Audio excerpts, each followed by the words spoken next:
Hello, everyone. I'm going to call the meeting of the zoning hearing board of Haverford Township regular meeting to order. On the dais up here to my left is Jessica Vitale, a voting member. And to her right, Ed McGargy, a voting member. Good evening. And to my right, Jesse Poynton, a voting member. Good evening. I'm William Rhodes. I'm the vice chair. Our chairman is on his way, but held up, so we're going to get started and try to knock out as much of this.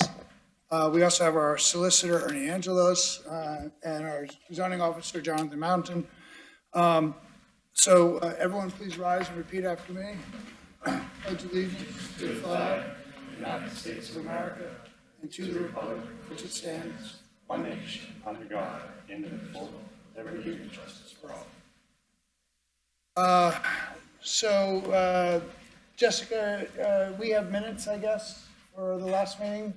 We have a lot of minutes. So I would like to make a motion to approve the minutes from our January 16th reorganization meeting, our January 16th regular meeting, our January 30th special meeting, our February 6th meeting, and our February 20th meeting. I'll second that motion. All right.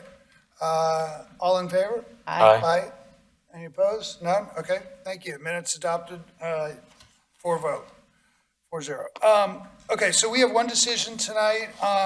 This is for case Z25-02, the Haverford School District, owner of 800 Coopertown Road, the Coopertown Elementary School, DC folio number 22-05-00426-00, who seek a variance from section 182-708A1 to allow loading and unloading not at the rear of the building, a variance from section 182-708A1D to allow a loading space within the front yard setback, and a variance from section 182-708A4 to allow a truck to block an automobile parking area, including aisles, during any time in which any such area is used for parking or in any way block the flow of persons or vehicles, and a variance from section 182-727B to allow a fence in the front yard when a fence is prohibited.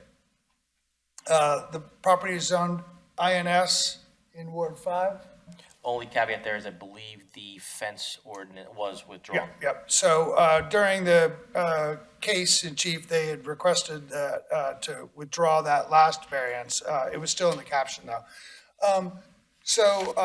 Jessica, are you prepared to vote? I am. And Ed, are you prepared to vote? Yes, I am. And Jesse, are you? Yes. As am I. Jesse, you want to take it? Yes, Mr. Chairman, I would, with regards to case Z2502, I would vote to approve the requested variances with the following conditions. 1, the dumpsters shall be screened with privacy fence such that they are not visible from the street. 2, the dumpsters shall at all times remain behind the screened area. 3, dumpster lids shall be closed at all times. 4, the project will be completed within 2 years and in accordance with the notes of testimony. Jessica? I agree. And Ed? I concur. As do I. That application is approved 4-0.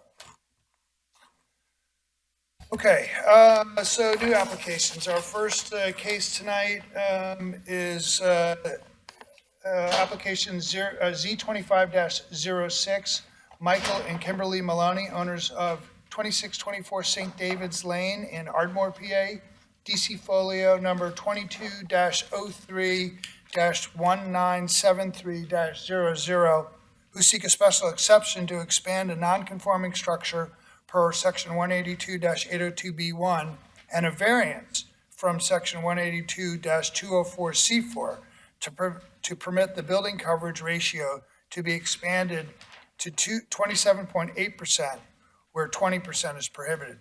The property is zoned R2 and is in the 3rd ward. Who do we have representing the applicant? You want to come up?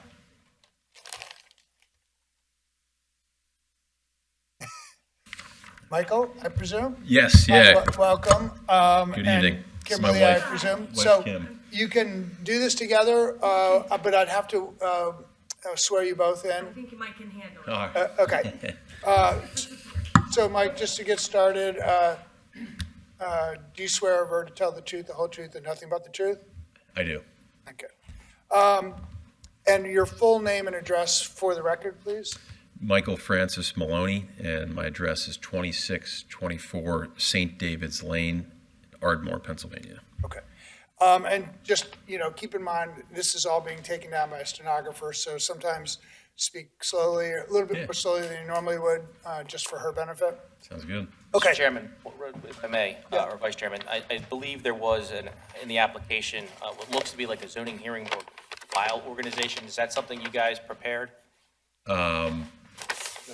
No. That's Jonathan? Yeah, All right. that's Jonathan. Because I wanted to, in terms of exhibits, do you have any exhibits that you would like to present? We can identify them just to make sure to get that out of the way as So I just have, you probably have the large scale. I have another, yeah, The small okay. plan? Yeah, perfect. So no, let's- no exhibits. Let's do this, though, because as part of your application, I believe the deed was included, Yes. proof of ownership. So why don't we just mark the deed as exhibit A1 for applicant, and then we'll mark the plan, which is a zoning plan prepared by, actually tell, Did we get the deed? Let me just ask, I saw the settlement sheet. yeah, maybe that's what it is. Yeah, so, is this under agreement? No, No, so right. we've Okay. done this since 2019. Okay. Oh, you're right. Okay, this is in 2019. So I guess we should So confirm reflect that this the transaction A1, closed. Yeah, Yeah, I can get you a copy of the deed if you'd like. the settlement sheet, and then we'll, 8.2, again, will be the zoning plan prepared by Charleston Design Studios LLC. Okay, so we have just a single page, is that right? Plan, Correct. yep. And so only 2 exhibits? Everything Yeah, I don't else- have You anything don't have else. any other photos or anything else that you need? No. All right. Ernie, will you keep that list of the exhibits, just so in case, okay, we end up with anyone else? Okay, so Mike, why don't you just explain what it is you're trying to do, and whatever background you think might be helpful, and then we can talk about and open it up to questions. Sure. So last year, I came in and sought approval for essentially the same thing that I'm proposing right now. The only difference is the depth of the addition for the kitchen that I'm doing. So we wanted to expand that by 2 feet. So last year when we came in, we sought approval to expand the kitchen, also do a screened-in porch. Since that time, we've engaged a few contractors. We've selected a contractor. And in discussing it with the contractor, we learned kind of after the fact, after we came in and got the zoning hearing board approval, that the plan that was proposed would require, we couldn't necessarily get the flow that we wanted. It also was going to require that we have a structural beam kind of placed where we were going to have a walkway, which obviously, aesthetically or functionally wouldn't work well. So in kind of having those discussions, we went back to the architect and said, hey, what do we need to do to kind of improve the overall flow of the kitchen, but also help us kind of mask this structural beam as well. And so the solution was extending the addition by an additional 2 feet. So it's adding approximately 18 square feet in total to the plan that was previously approved. So it's a 2-foot extension, so something like, you said 18 square feet, so it's like a 2 by 9? It was a so based off of what was approved last year. So before last year, it was a 4-foot, the depth was about 4 feet by 9 feet and 4 inches long. Now we're asking for a 6-foot deep addition by the same length, which is 9 feet 4 inches.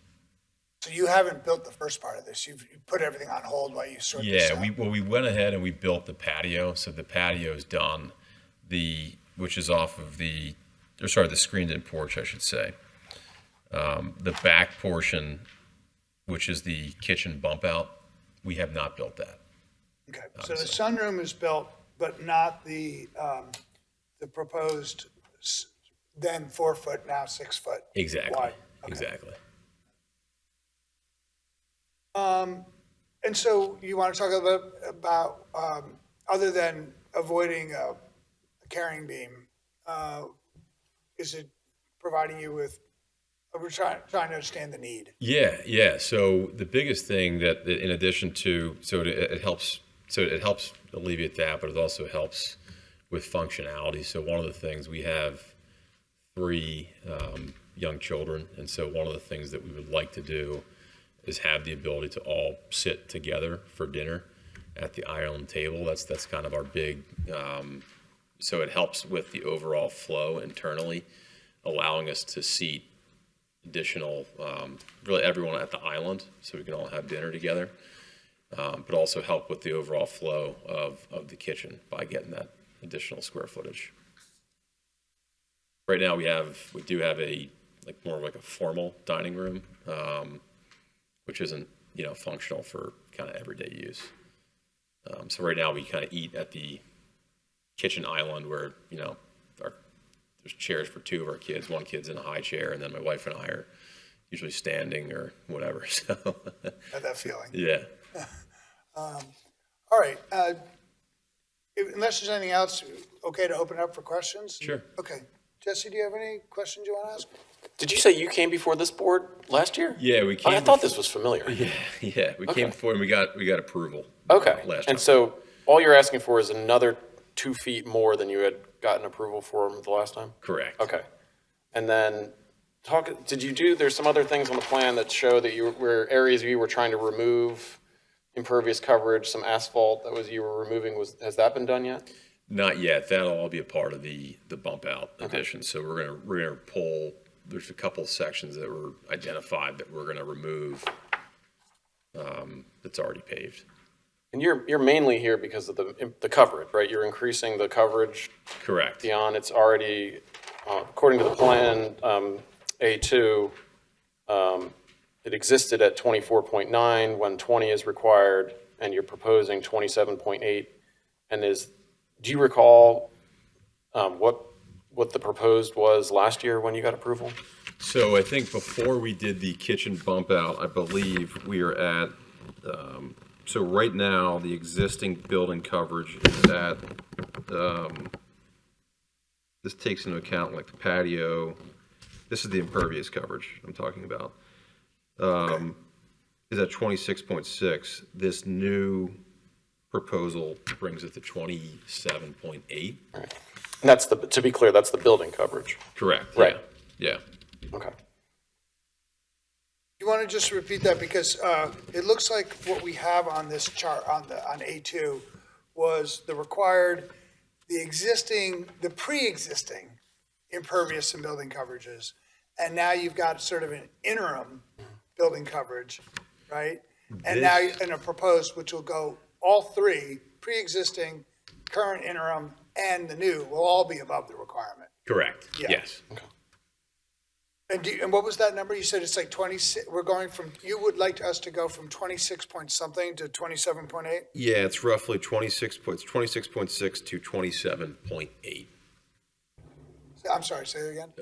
26.6 to 27.8. Okay, but that's the building coverage, but you're not asking for anything with respect to the impervious surface or impervious coverage, but you're above that also. Correct, but we're proposing to reduce the impervious by removing some of the concrete that's Okay, that's outlined in that site plan. so do you have A2 in front of you, the big plot plan? So it showed that you had 40% is required. You were at 44.4 before you did any work, before you added the sunroom or did anything else. Correct. And you were projecting to go only de minimis increase in that, from 44.4 to 44.6. What I have here is 44.4 to 44%. To 44, okay. Yeah. But I suggest you might want to utilize that plan in submission, as it varies from what the board has. Yeah. Here,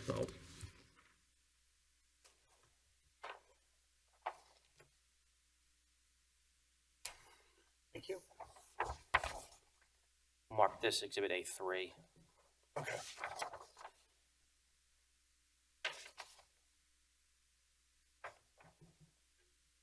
And it's essentially, I guess, a revised zoning plan. Revised zoning. Okay, I'm sorry, Jessica, go ahead. It's hard. I hate to quibble with you, but I think it still says 44.6, but as Mr. Rhodes said, that is a de minimis increase. Under the building impervious cover chart, it says 44, so there's just a discrepancy between the two. Oh, I see. Yes, at the bottom, it says 44. Oh, yeah, and I Okay, see you know that what, on our you're- plan too. Okay, I see that. So the zoning code information above. yes. So you're correct. So it looks like it is a slight increase. So there was a slight discrepancy in what I was looking at. So, yeah, so it goes from 44.4 to 44.6. Okay. I don't have any other questions. Jessica? I don't have any questions.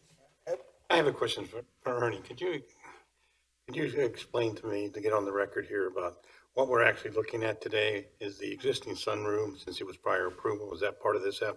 We need to consider that? No, Good, okay, that was already built, Correct. going to the relief that was granted before. Correct. okay. So the only request related to the kitchen bump out. Correct. Now, let me know what currently, where the kitchen, the yellow, it's highlighted on this plan, which I don't know whether we call this A3. Yep. Whether or not that was, currently, is it existing impervious? So it's that whole back area is all paved. So by putting this addition on, even if it is larger, you're not going to change the impervious? No. Okay, so we're only talking about building coverage, really. Yeah. I have no other questions. I don't have any other questions either, so we typically at this point will turn it open to see if anyone from the public. So let me ask if anyone, any resident of Haverford Township who received certified mail in this case wants to testify? Any Haverford Township resident who received regular mail about this case want to testify? Or anyone from Haverford Township want to testify about this case? All right, with that, I guess we'll close the record on this case. We have a bunch of cases tonight. I don't know if we'll get to a decision tonight. You can always call Jonathan in the morning and ask. You don't have to stay. If we might get to it tonight, we'll have to see. If not, we will try to reach a decision at our next scheduled meeting, which is March March 20th. Okay. Yeah, oh, and one thing, just to confirm, you want to enter each of your 3 exhibits formally into the record. Yes. Okay. Correct. All right, Awesome. Thank you very much, everyone. thank you. All right.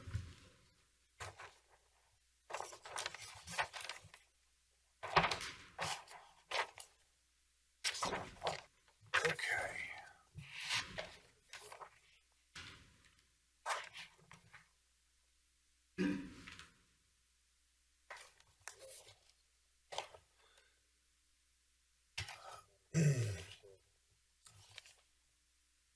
Thanks.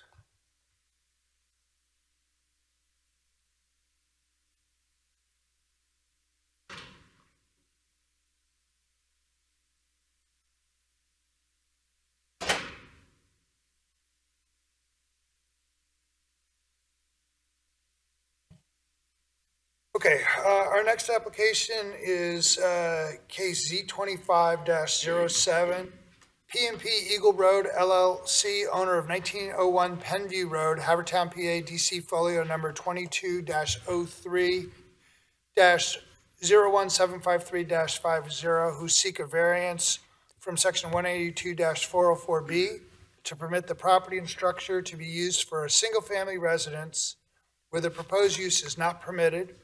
The property is currently used under a special exception to allow an apartment for one family in combination with a business.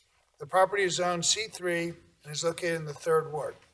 Are you making an appearance? Yes, John McCrish, Mr. Rhodes, for the applicant, PP Eagle Road LLC, attorney ID 68944. Can you spell your name just? I gave her a Oh, card. you gave the card, Yeah, okay. Yes. And with me is Young, middle initial M, Park, goes by Andrew, but he is one of the principals of P&P Eagle Road LLC. And Young, Y-O-U-N-G. Middle initial M and then Park, P-A-R-K. And they currently reside there.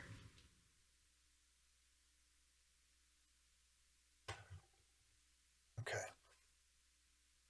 So, Mr. Park, are you gonna put this case on yourself, or? I'll put it on, and if you have any questions of Mr. Park, I also have their realtor here, that Peter Hahn, who could testify real briefly, or if you need him. It's up to you how you want to build your Yeah, case.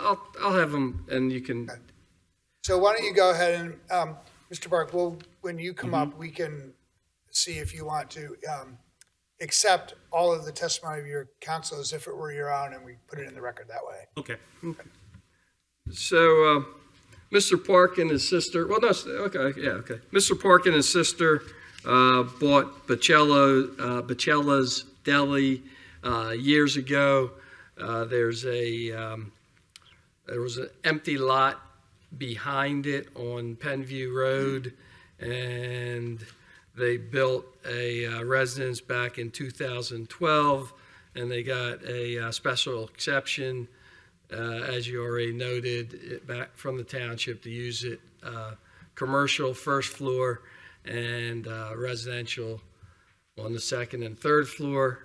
Currently, Mr. Park and his wife, who's here, and their mother-in-law reside there. There's no commercial use on the first floor. It's vacant. They're in the process of, they've been there for several years, and they're in the process of selling the business, and also they want to sell the 1901 Penview Road. Mr. Hahn, who's a realtor, has had it listed for 8 months, and it's just, I don't want to say impossible. I guess nothing's impossible, but it's very difficult to sell it as with that restriction on it, that it has to be commercial on the first floor, and the person has to and it has to be the same people that have the business that live on it on the second and third floor. So you're really limiting it to a small group of people that would maybe be small group of buyers. The rest of Penview Road is residential R4, which would allow single-family homes. It appears to be a single-family home, which fits the character of the neighborhood. The commercial use, I'm not sure why it's commercial, but the commercial use, I think, it has no frontage on Eagle Road, so I don't know how suitable it is for commercial use. No one's going to have any signage or anything that they can see from Eagle Road. And also, if you look in the 2012 exception, I know there were, and it must have come up. I didn't represent them then, but must have come up that they don't want a loading of trucks or things like that, because it is a more residential street. So I think making it residential will be less burdensome use than commercial use, and will allow it to be sold, where right now it's been almost like I said, 8 months they've had no ability to sell it.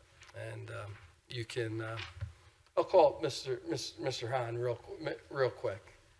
I'll need you to swear him in. Peter, could you, they're going to swear you in. And what's your name? I'm sorry? Yeah, Peter Hun, Peter? Okay. H-A-N. Peter, do you swear to tell the truth, the whole truth, and nothing but the truth? True, yeah. Okay, thank you.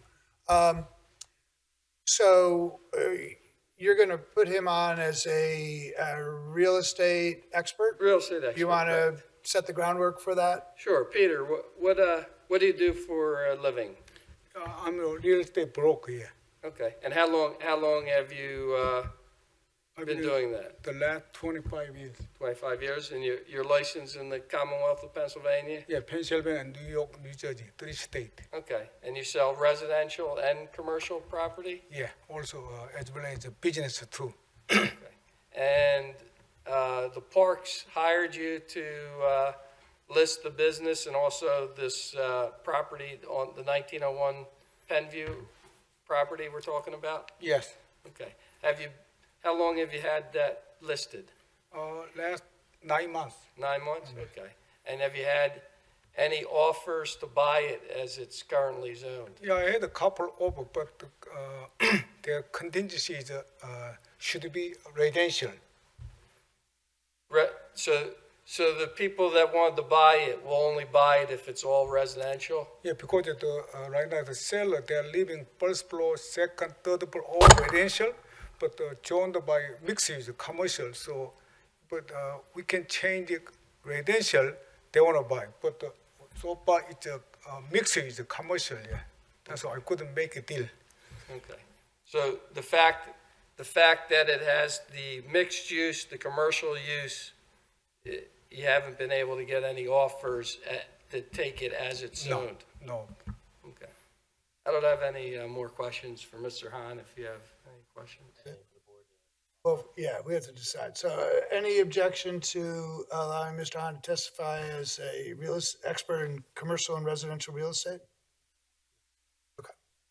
Okay, I skipped the part. You did. That's okay. I apologize.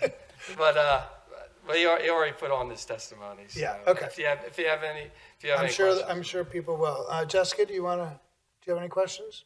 No, stay up here, Peter. I just have a general question about the property, which I don't know if it can be answered tonight. There was no plot plan submitted with the house, so it's unclear to me what the existing building coverage is, what the impervious coverage is, because that's very different between a commercial property and a residential property. So do you have any information about the existing building coverage on the lot or the impervious coverage? No. Wait, do you know what the impervious coverage is of the building? So who use? Right now Do you know what percentage, which portion of the lot is paved or covered by building or is otherwise not grassed or planting beds or places where water can seep into the ground? Yeah, right now the seller, the people, the first floor, their mom living, the second floor. Right, no, we don't know. Yeah. Okay. Right. Yeah, I don't know. Okay, then we'll hold this question. Okay. Right, until the applicant comes up and is sworn. I don't have any other questions right now. Okay. Ed? Yeah, I was here when this case was brought on before, and the question came up about, this already has 6 bedrooms. There's not many houses in Haverford Township that have 6 bedrooms, and I don't know what you're planning to do with the first floor. What are you trying to sell it as? Single-family residence. With 6 bedrooms, and what is the first floor going to be converted to? What are you gonna do with I guess the Well, first yeah, floor? we can't do it that way, right? So, why don't, just wait. So this question's addressed to the realtor. So maybe we'll ask the question. In your real estate listing, it appears that it's a 6-bedroom house? Yeah, almost 8 months. Yeah. Yeah, but how many bedrooms is on your real estate listing? Total 7 bedrooms. How many? 6, yeah, 6 bedroom. I didn't bring the information sheet, so I couldn't. Yep. But actually, can I tell you one thing? I've been selling the home for a long time, but this house is joined by mixed use, but the location cannot be the commercial at all. Even if whatever open first floor, no business, I think. So when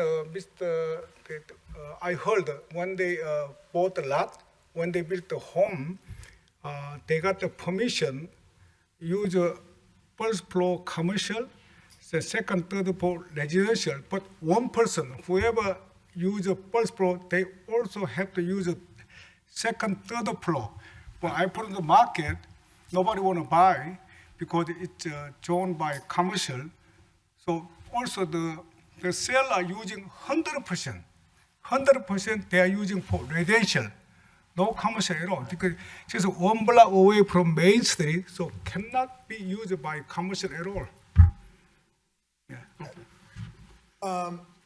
So Ed, you want to hold that line? I can hold that part of the question, but the other, I'm just concerned that we're going to get pressure as soon as we approve for a single-family home, that they're going to want to divide it into 3 apartments. Yeah.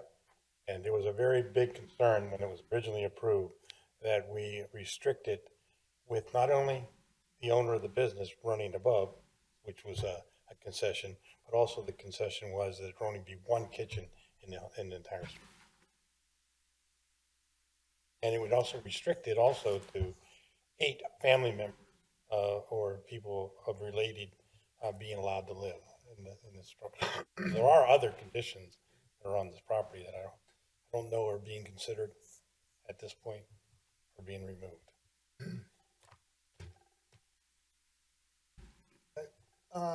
Jesse, any questions for the realtor? I do not. Okay. I don't either, so why don't you want to switch your witness? Well, I'll switch, but I don't think he knows. Oh, I think there's going to be a bunch of questions that Oh, you okay. might be able to Go answer. ahead. Go ahead. Come here. All right. So can you please state your name and address for the record? 1901 Penby Road. My name is Young, Y-O-U-N-G. Last name is Park, P-A-R-K. And Mr. Park, you prefer to go by Andrew, is that okay? Yes. Okay. Do you swear to or affirm to tell the truth, the whole truth, and nothing but the truth in the testimony you're about to give? Yes. Maybe before we do that, it's worth Mr. McCreash asking him if he's willing to accept the testimony that he put on and adopt it as his own. Yeah. Mr. McCreash? You heard what I testified Yes, to. Okay. yes. And do you agree with everything I say, and would you adopt that as your own testimony? I just want to explain to you when I try to build a house in 1901 Penby Road, because I live in Bromo, but it's drive about 10 to 15 minutes from business. But right next to business is an empty lot, so might as well. And me and my brother is a partner. So we built a house over there and live together. We're running together. I take care of nighttime, my brother's side take morning time. So just, I used to live together in Bromo house also. You don't have a separate house, you just live together in one big house. So that's why I was meant to build that. And the first floor, I try to use if I have a big catering order, maybe I'll have an extra space. So that's what our first floor at the commercial use. But I keep using that actually maybe one of a couple times for after I build it up 3 times, 3 years. 1 or 2 times I use it, and after that, my mom got a fall and she cannot walk. So she only stayed in the first floor. So now she occupied the first floor since that time and use just whole residence. I don't use for the commercial the first floor at all after that. So last about 9 years. And when I sell that property, it's kind of hard to sell because someone has to buy that, use the first floor of the commercial and second and third floor for the just residential. I mean, I have an offer, but my broker tried to get some sale. He got a couple offers, and personally I have an offer too, but 2, 3, but cost that, they don't want it. So it's kind of really, really hard to sell that property. Can I just ask one question? Ed, I think we'll probably go right back to you because I think it'll follow in your line. So you live in Broomall. I used to live in Broomall. No, he built this to live here because he was closer to the Bachellas that he owns, right? And so who lives in the house right now? Him, his wife, and the My mother-in-law. mother. And your three mother-in-law lives in the commercial space and you Yeah, live in she the can second- go up there. She broke her hip. Okay, so how Can't get did, upstairs. did you retrofit the first house for residential, or the first floor for residential space? And I built it as a like kitchen, but I have to put like a, what's the name of it? Oil collector, what is that? A grease trap, yes. I put it on my kitchen on the first floor, everything. I have like all commercial, like exit light and everything. Even the back floor, I have that one at that house, big one. So I use that, but first 3 years, I'll use it like a couple times, and after that, I didn't even use it because I don't need that space. It was my first when I built it, my guess, but How have you been marketing this property? How many bedrooms and how many on each floor and how many kitchens do you have? I only got one in the first floor and six bedroom. 6, including the first floor bedroom. Yeah. And I got the basement, but there's not, And you have a kitchen on the second or third floor? kitchen. I have no kitchen and second floor at all. And So when you were using it as residential space upstairs and commercial space downstairs for your business, how did your tenants or your family living upstairs, me and where did you cook? the first floor too. On the first floor. Yeah. You can use both. That's why I use the grease trap and everything else I'm required for the commercial, I put it in. Ed, you want to resume your Well, I line? think the record that I just looked at said that there were 6 bedrooms and not counting anything on the first floor. So you must have 7 bedrooms, or you converted something on your first and second floor. Or second and third floor, excuse me. Yes, 3 bedroom, second floor, 3 bedroom and third floor. The third floor, my brother live it. Second floor, me and my wife and my kids live. And the fourth floor, is whole for my mom. 7. Yeah, I mean, it wasn't bedroom, but I put the bed in there because she cannot. It's an open space, but you put a bed Yeah, there. yeah, You put a bed there. It would probably be more like a living room for, Something if like so- that, if someone bought it, probably be a dining room, Yeah. living room, and then 3 bedrooms. It wasn't bedroom when I built it, but 3 bedrooms. I have to put the bed in there because of my mom. Okay, well, that wasn't approved, so you're in violation there. You're also in violation, probably, I'm trying to figure out how you can sell the property with 7 bedrooms and only be a single-family home. I don't know that you can, whether you had any I mean, interest in the clients you had. I'm worried that they want to separate it into multiple units. That's the problem I have.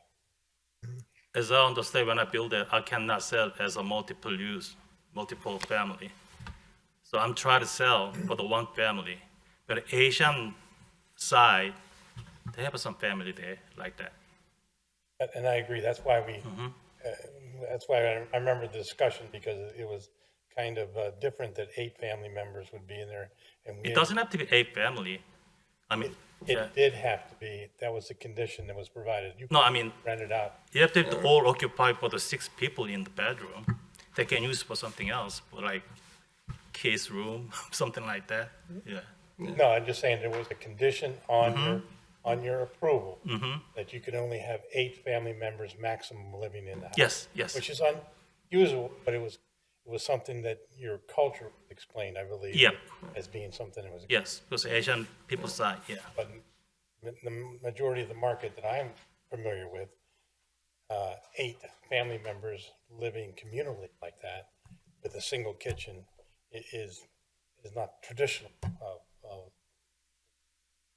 for real estate. Yep, but, So you might have a hard time selling it even if you did get approval. oh, but easier than right now, I believe. Okay, that's all I asked. Jessica, did you want to get back to your line of Yeah. questions so we don't forget it? Okay. Right now on the property, how many parking spaces do you have?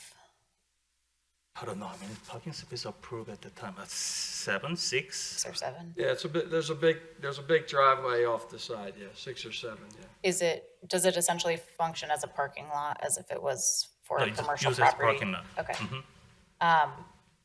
If this change to residential was approved, would you be willing to remove a portion of the parking lot so that it resembles more of a residential driveway? Yeah, And you don't need that create as more parking. grass Yeah, you can put the surface. grass or Okay. flower or whatever, yeah. And then the other thing, between residential and commercial properties, the zoning code requires a planted buffer. So some kind of evergreen plant to shield the commercials from residential. Would you be willing to plant a buffer Yes, to shield off the Yes. commercial property? Okay. I don't have any other questions right now. It was in the notes of testimony, so.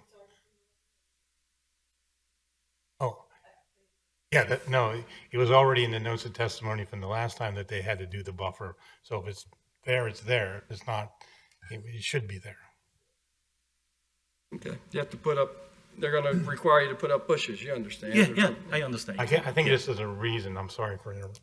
It's a reason for having the plot plan that we don't have. Yep. To show all these things on the plot plan. I don't know that we can end this case without having that plot plan. But while we have your client here and your realtor, and we may as well try to proceed, but I do suspect that we're going to need to have a plot plan submitted that's Okay. going to show what concrete would be removed or what driveway portion, where the plantings are going to be. I think I would encourage you to go back and look at your last approval and make sure that each of the things that were required of you, that if they haven't been done yet, they would be done as part of this prior to sale. Right. Okay, Jessica, I'm sorry. I don't have any other Anything questions else? right now. Okay. Jessica,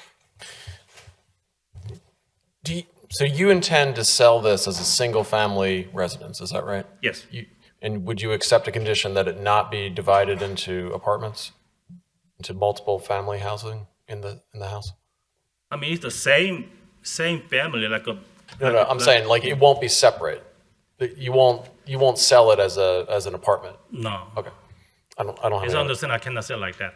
I don't have any other questions. Yeah. okay, so just to drill down a little further, on that, you would be okay that that any approval would be conditioned, for instance, that there's only one kitchen that would stay in the house. There isn't separate entrances to different floors, No, right? Okay, there is no separate entrance. Only one. right. But if we were to grant the approval, we would probably spell all those out again. As we did before, we'd probably do them again. Yes. Let's see.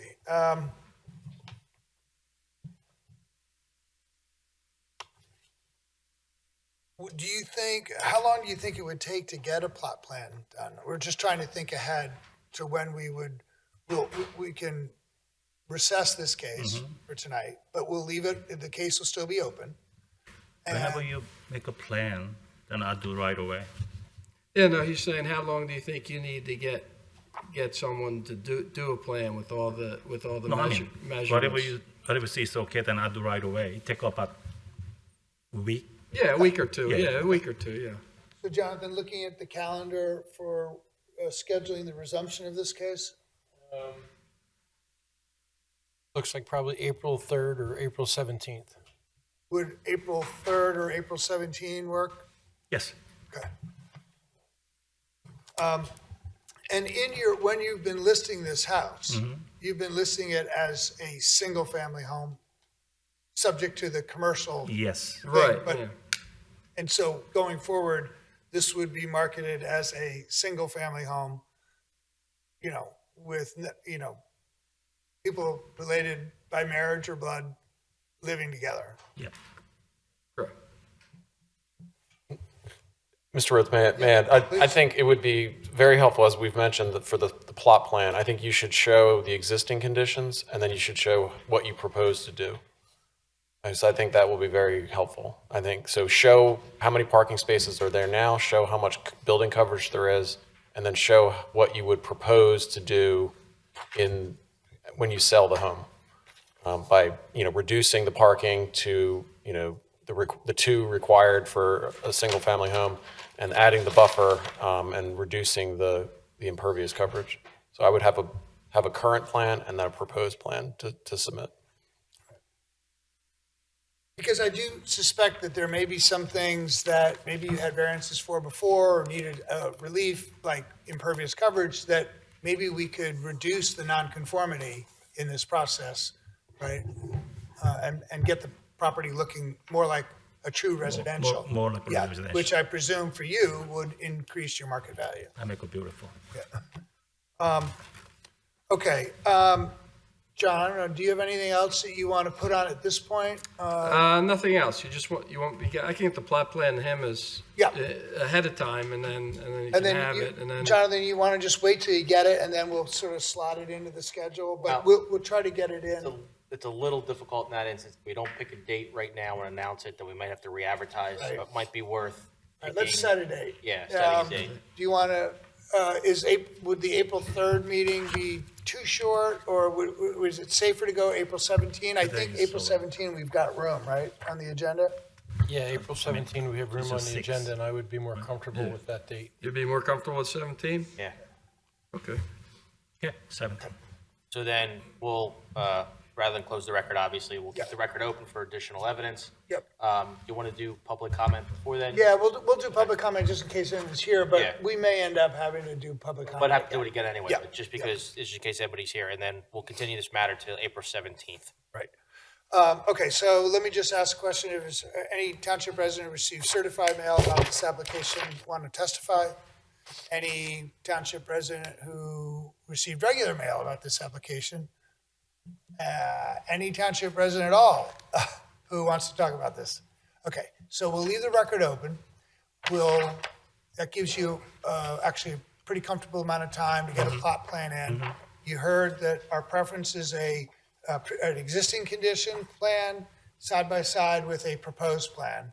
That would show the removal of some of the driveway, a reduction in the impervious, any changes that you think you would be making to the building itself. I don't know, whatever it is that you think you need to do to make it marketable as a single family. If I make one more kitchen, like a third floor, is that okay or no, right? No, that's what I'm the saying. concern, is That's- that yeah, that I mean- if not you, the next buyer They're is not- going to start renting out a whole floor. Yeah, they're That's what not- I'm saying. I don't want. I They're not gonna- don't want to.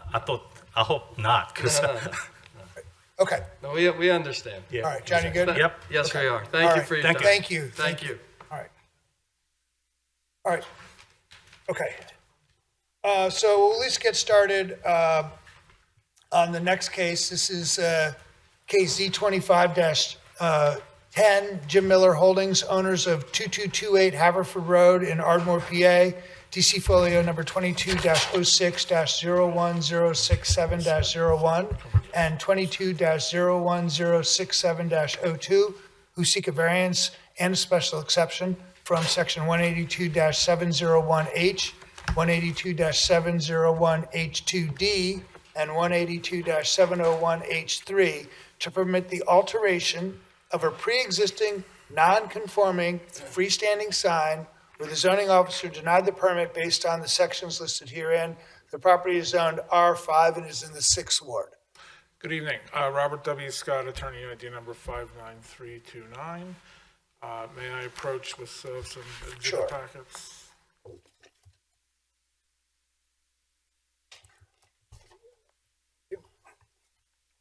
Okay.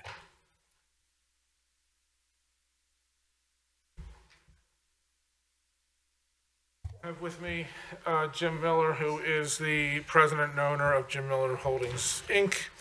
We're here for sign relief.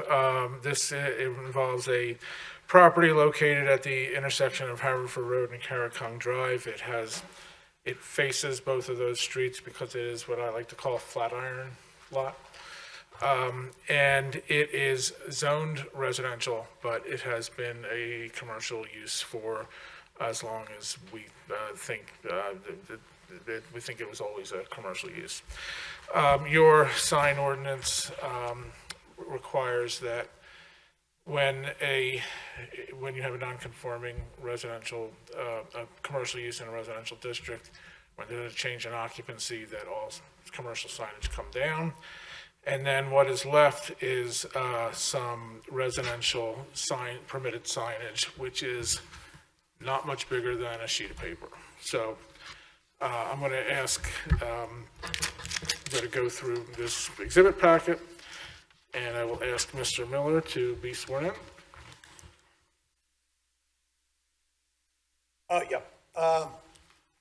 Jim, you swear or affirm to tell the truth, the whole truth, and nothing but the truth in the testimony you're about to give? Yes. And your full name and address for the record? Jim Miller, 2522 Haverford Road, Ardmore, PA, 19003. And you're the owner of Jim Miller Holdings? Yes. And in the Exhibit A, there is this is a copy of your application for these signs that you applied for, and there is a deed within that exhibit, is that correct? Correct. Which shows that the property is owned by Jim Miller Holdings? Yes. Okay. And this property is located at 222 Haverford Road? Hold on, Robert, let's just, you said A, like Exhibit A, but it's A1, A2, right? Oh, sure, yeah, I'm sorry, you're right, Okay. yes. Do you want to just walk through your exhibits right now? Sure. Okay. Sure. So our first exhibit, A1, is the sign application. It includes the deed I just referred to. It also includes a PennDOT traffic study showing the number of vehicle trips past this property on a daily basis. Exhibit 2 is some before and after pictures of the property showing its condition prior to Mr. Miller purchasing it, renovating it, building a second floor addition. Exhibit 3 is the zoning stipulated order that permits this property to be used for 2 separate commercial uses. Exhibit 4 is a copy of your sign ordinance. Exhibit 5 is a copy of the zoning map portion in which this property is included.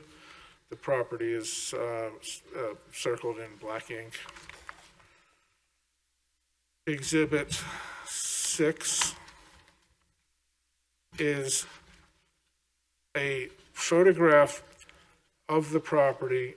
There are some signs circled on it that represent what is permitted in a residential district. That is the signage that is permitted by right. Exhibit 7 is some photographs of the signage that is existing or was existing. Exhibit 8 is renderings of what we are applying for. This would be a Jim Miller sign one on Carracong Drive and one on Haverford. And then similarly, a Wynwood Park Auto Repair sign, one facing Carracong, one facing Haverford. And then finally, Exhibit 9 is photographs of the properties that are immediately across the street from Mr. Miller's property, showing the type of signage that is there, purposes of showing that what we're proposing is consistent with what's there and that we're not asking for more than what is the existing character within the neighborhood. Robert, I just want to make sure. So we're talking about signs on the building, not freestanding. That's correct, wall right? signs, yeah. And they're not going to be on the roof or above the parapet? They'll be on the walls, correct? On the walls. And in each case, they're going to be the dimensions that you have listed in Exhibit 8?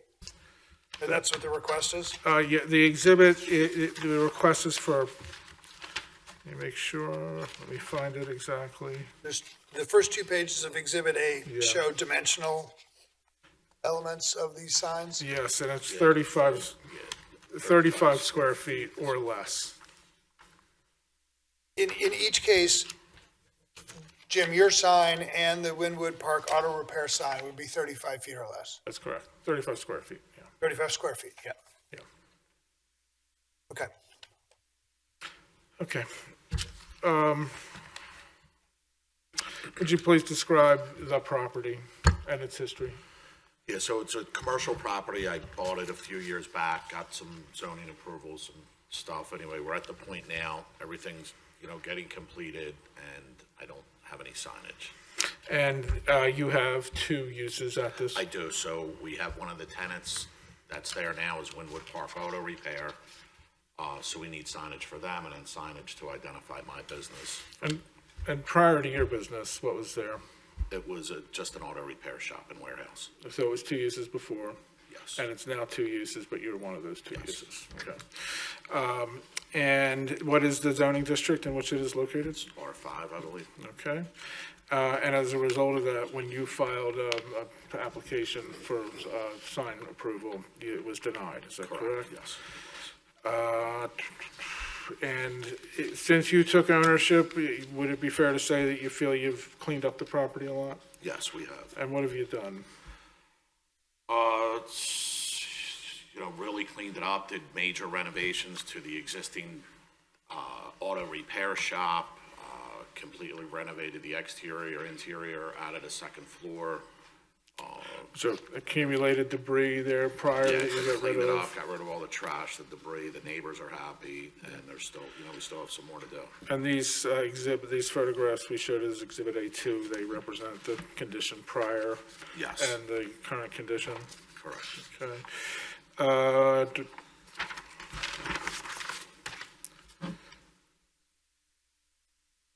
And this work was all done after you obtained zoning approval for the 2 uses, is Yes. that correct? And so they're both existing permitted, separate commercial uses on one Correct. property. So why was your zoning permit denied for the signage? Just because we're in the R5 district, I believe. And there, and as a result, do you recall what it is you're permitted to have? Not very much. It's not quite as Yes. small as a sheet of paper, but it's. Correct. Two 12 by 18 signs, I believe. Okay. 12 inch by 18 inch. If you were only to erect signage of that nature, what, Well, it's going to be a problem. Nobody's going to be able to find us. We're having issues now with the auto repair. People are, going in there looking for us, knocking on my door, looking for them. So it's a bit of a problem right now. and so right now there is, I guess there's a sign up for the auto shop, but there's not one for your shop. There's no signs. Right, okay, nothing at all, Yeah, okay. just there's a freestanding sign out front that's been there. Yeah. That was Wynwood Park. Okay. So would you please describe what Exhibit 5 is? Just the zoning map with the identifying the property. Okay, and it is at the intersection of Haverford and Carricone. Yep. And immediately across the street from it, what is the zoning district? It's all C2. It's the bowling alley. You have the garages there. You have the plumber, Penguin Plumbing, animal shelter, the animal hospital, the vet. Yeah. Yeah, so it's all, So on Exhibit 6, there are two signs that are circled. Yep. They're A and B, and they are, what size?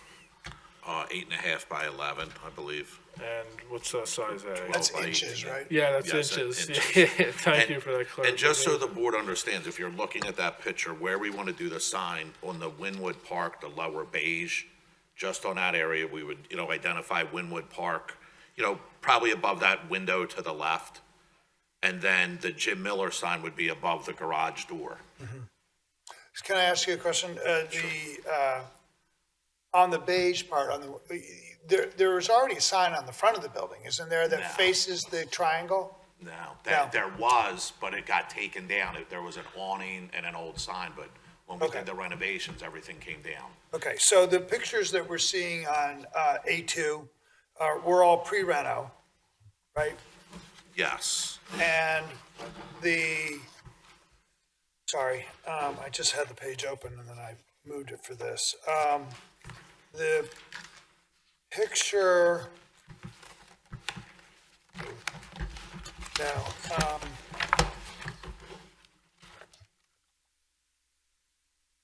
no, let's see. Hold on. So, there was an image of the pedestal, of a pedestal sign with your name on it. Is that, in the, it's in one? Sorry. Yep. So in, the roughly,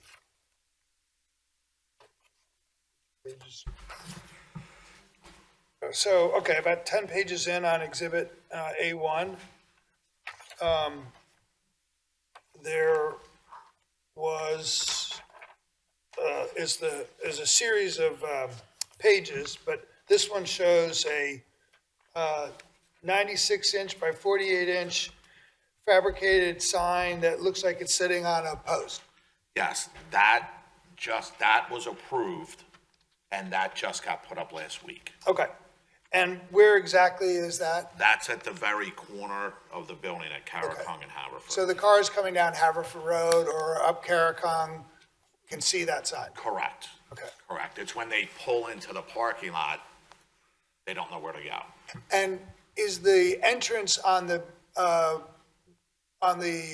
repair center on the side next to your garage door? It is. It's on the That's, Karakung that's side. the entrance? That's So the that entrance. a customer does not come in on the Haverford Road side or from the apex of the triangle, they only come in on the Karakung side? Well, no, they could pull in, but they're, yes, to walk into the building, the entrance for the auto repair and my office is on Karakung side. So there's no longer any pedestrian access into the service center on the Haverford Road No. or the triangular side? No, just into my shop. And when you took down that existing signage as part of your renovation, because it's in a residential district, the ordinance requires that be abandoned. In Yes. essence, it's it it's no says longer. you cannot restore it.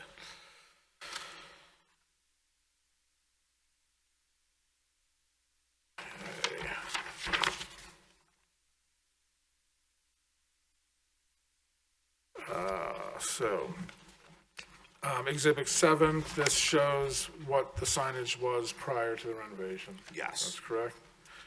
And Exhibit 8 shows what it is you're proposing and what you're asking for tonight. Yes, that's correct. Okay. And these would be 34.8 square feet each. Is that correct? Yes. So, yeah, this is a total of 4 signs we're requesting, 2 saying Jim Miller, and Yes. 2 saying. 2 Jim Miller, 2 Winwood Park Auto Okay, Repair. and again, Say it again, there's 2 of each, not 1 of each? that's correct. That's correct. But per street, so a Jim Miller sign, a auto shop sign on Karakung, and then a Jim Miller and a auto shop sign on Haverford, Plus the pile. So if, you're going to need to explain the need for all of these signs, because you're talking about a very large pedestal sign that you've already testified is visible from the road by traffic. Now you're saying that you need the signs on the side of the building to guide pedestrians who know where they are, but they just don't know where the doors are. And you need 10-foot wide signs for that, at least on the Karakung side. Same size on the, signs on the Wynwood side? they'd both be 35, less than 30, a little under 35. And why is a sign that's 10 feet wide necessary for someone who's already pulled in and know where you are? They just don't know where the door is. Why do you need signs that big for pedestrians? Well, it's not just for pedestrians. Would it be accurate to say that your pedestal sign is certainly useful for traffic coming east. Coming east, yeah, towards. But if you're from coming, if the- you're, Yeah, the other side, it's not as visible. So if you're coming, I guess, west from, Haverford Road the other way, it's not that visible. And then coming Karakong up from the swim club towards me, it's not that visible. So when they come up from Karakong and get to the building, they could clearly see, a Jim Miller sign and a Wynwood Park sign. And then coming the other way, they would see, as they're coming down with the building on the left, the Jim Miller sign on the left and then Wynwood Park. We've color coded it, so like my building's gray and Wynwood Park's a separate color. But again, there's confusion, we're getting a lot of turnaround people, it's just, it's a bit of a problem. and isn't this property somewhat unique in that it has two fronts on two different streets? It And does. it's not really a corner, it's a wedge. It is a wedge. And it's And unique. for all, it's a commercial property, it's, anybody could see it, it's been a gas station forever, I don't know why or how it's ever been zoned residential, to me, it's a joke, it's been a gas station. Actually, by right, if I had the right zoning, I could probably get a lot more signage, correct? Jonathan, can you confirm that per the code for a C2 property, you would be allowed 35 square feet total per street frontage?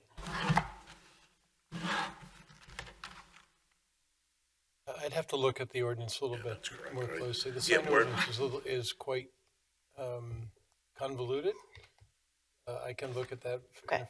here while we go through this. Great. As to what would be permitted if it were in the other zone. Assuming it was C2, and could you also confirm if the freestanding sign would be included in that 35 square foot total per frontage? Sure. Thank you. If I could point you, if useful, in, But I think it also goes by the building size too, correct? No, so per A5, your exhibit, the zoning code says the maximum size of the total of all permanent signs per street frontage shall not exceed 35 square feet. Right, for C2. Correct. Right, but if it was zoned properly in the beginning, what would I be entitled to? But isn't your argument that you should be zoned C2 similar to the properties Well, across the street? we're asking for C2 now because well, to stay consistent, right? we are, but I would point out there's two different uses here. Understood, but yeah. I'll have Jonathan look into if that entitles you to more signage, but Yeah. based on what you submitted in A5, it says the maximum size of the total of all permanent signs, and there doesn't seem to be an exception for multiple uses. This was two separate parcels when you purchased it, right? Yes, And why did you combine it? it was part of the zoning board's request. So this consolidation was done at the request of this board. So we'd like to assume that's not going to be held against us. So just to clarify, you are asking for more than 70 square feet of signage on each street frontage? plus the piling. Yeah, that's why I said more. Yes, another way to put it is we're asking for 35 square feet per use, per facade. Okay. Thank you. Which again, I would just like to point out, if you look at it overall, or if you guys drove over it, it's really not that intrusive or that big. It might sound like a lot, but it's really not if you were to drive by and take 5 minutes and drive by, it's not, I thought it looked good and tasteful. Can I ask you one question? Sure.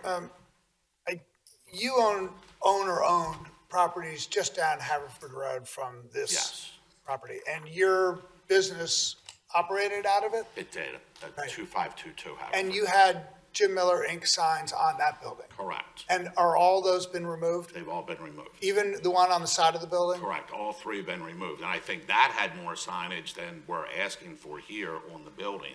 If you take the, I think there was more signage on that building than had been permitted, correct. to be honest. Yeah.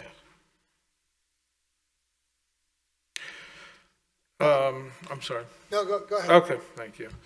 And to get to Ms. Vitale's point, we have designed the sign package based on the dimensions that are allowed in the C2 district, is that Yes. right? And that is the district that lies immediately across the street. Yes.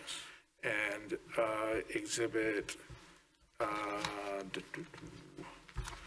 Exhibit 9 Does this depict the signage that is existing on, would be on Carricone?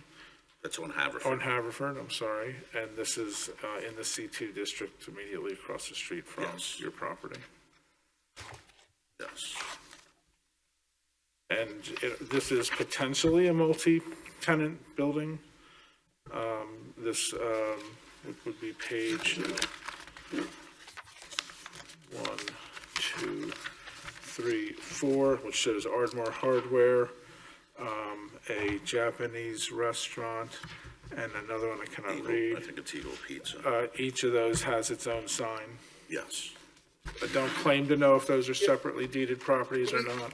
Can you make sure it's clear what exhibit you're looking at? Yes, I'm looking at Exhibit A9, and it would be the 1, 2, 3, the fourth page in that, which is this multi-tenant strip, and each of the tenants has its own signage. And while I don't have measurements, they appear to be consistent with what Yeah. you're proposing, a horizontal wall sign.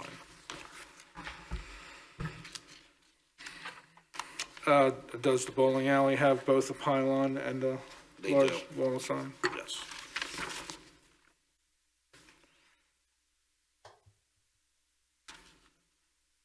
Does the Benjamin Moore have awning signs, a roof sign, and a pylon sign? They do. They similar in size to what you're proposing? They are. And they're smaller buildings. And McSorley's has 2 wall signs? Yes. So, as we kind of touched on earlier, you have a commercial property, but it's zoned residential. Yes.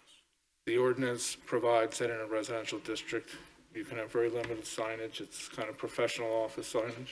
Correct. So do you believe that there is a hardship, that there's unique circumstances at your property that make application of those rules unreasonable? I do, and for the repair shop as well. I mean, we're running businesses, we're paying our taxes, we give back to the community. And was this hardship created by you? No. It's a pre-existing commercial property that's been that way since as long back as, Pre-existing residential, so property. well, pre-existing commercial use in a residential Yes. district, right? Will allowing the signage that you're requesting have any adverse impact on the adjacent properties? I don't think so. And you have cleaned up your property and done your part to improve the I character of the have, neighborhood? and I can tell you that the neighbor's fine with the sign. We've had neighbors here at the last zoning board hearing.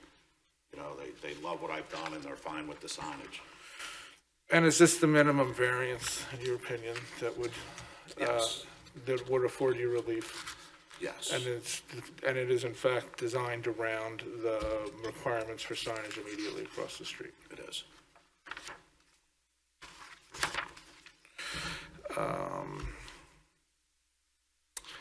Thank you. I think that's all we have. I'd move the admission of the exhibits. Okay. Can I just ask one clarifying question? I guess in Exhibit A9, page 1, 2, 3, 4, these are the businesses at the corner of Eagle and Wynwood on the, I guess it's the north side, or Haverford and Wynwood. Yeah. Are those, I realize that some of the storefronts are painted the same color. Are they all one parcel? I don't claim to know. I'm not sure.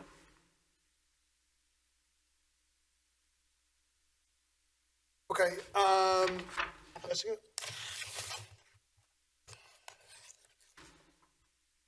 So Exhibit A8, it appears that you are showing a Jim Miller sign facing the residential property next to your property, is that correct? No, they could see it, but it's more on an angle. The building's on an angle. Is it actually on the street frontage of Yes, Haverford Road? When you come down, when you're coming, I guess, west on Haverford, my building on the left, as you come down, you would see it. because of the way the building sits on the triangle. Okay, thank you. I don't have any other questions. Yeah, I guess the question, Mr. Miller, is when your project was before us in 2023, do you remember the sign issue was discussed at that time? Yeah, when I kind of jumped on my other attorney about it because we showed it on the plans, but we never brought it up because it would have been a lot easier then. I know we did. I thought there was some testimony that there would be no increase in signage. I don't recall that. Okay. That's kind of why I bought the building. That's kind of like why Wawa buys corners, you know. So that project was approved as a non-conforming use at that point? I was not part of that zoning hearing, so I'm not versed with it, but I would tell you, but he's testified tonight that it had been a two-use property before, auto shop and warehouse. It's still a two-use property, although it has been, the lots have been consolidated as I understand it, the request of the zoning hearing board. When you were researching, Mr. Scott, your the zoning ordinances, what were you told the reason why you were denied the sign? Because it is, your ordinance says that non-conforming signage, which this is, because it's a commercial property in a residential district, upon change of occupancy, it has to be removed, and the property needs to come into compliance with what is permitted. And what is permitted in the residential district is primarily professional office signage, small shingles, that nature. I guess the question is then, do you know if that ordinance was changed? Because I don't never heard that interpretation before. I do not. So you didn't see it when you were doing you don't have anything in your packet that shows what reflects that rule about signage being changed? I didn't see it.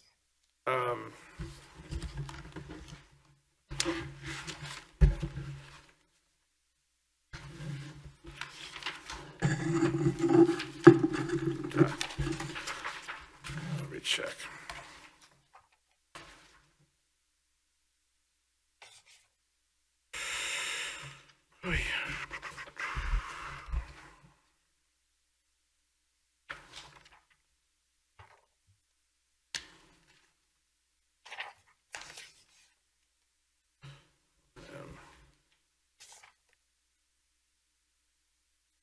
Thought it was in the denial, but I am not positive.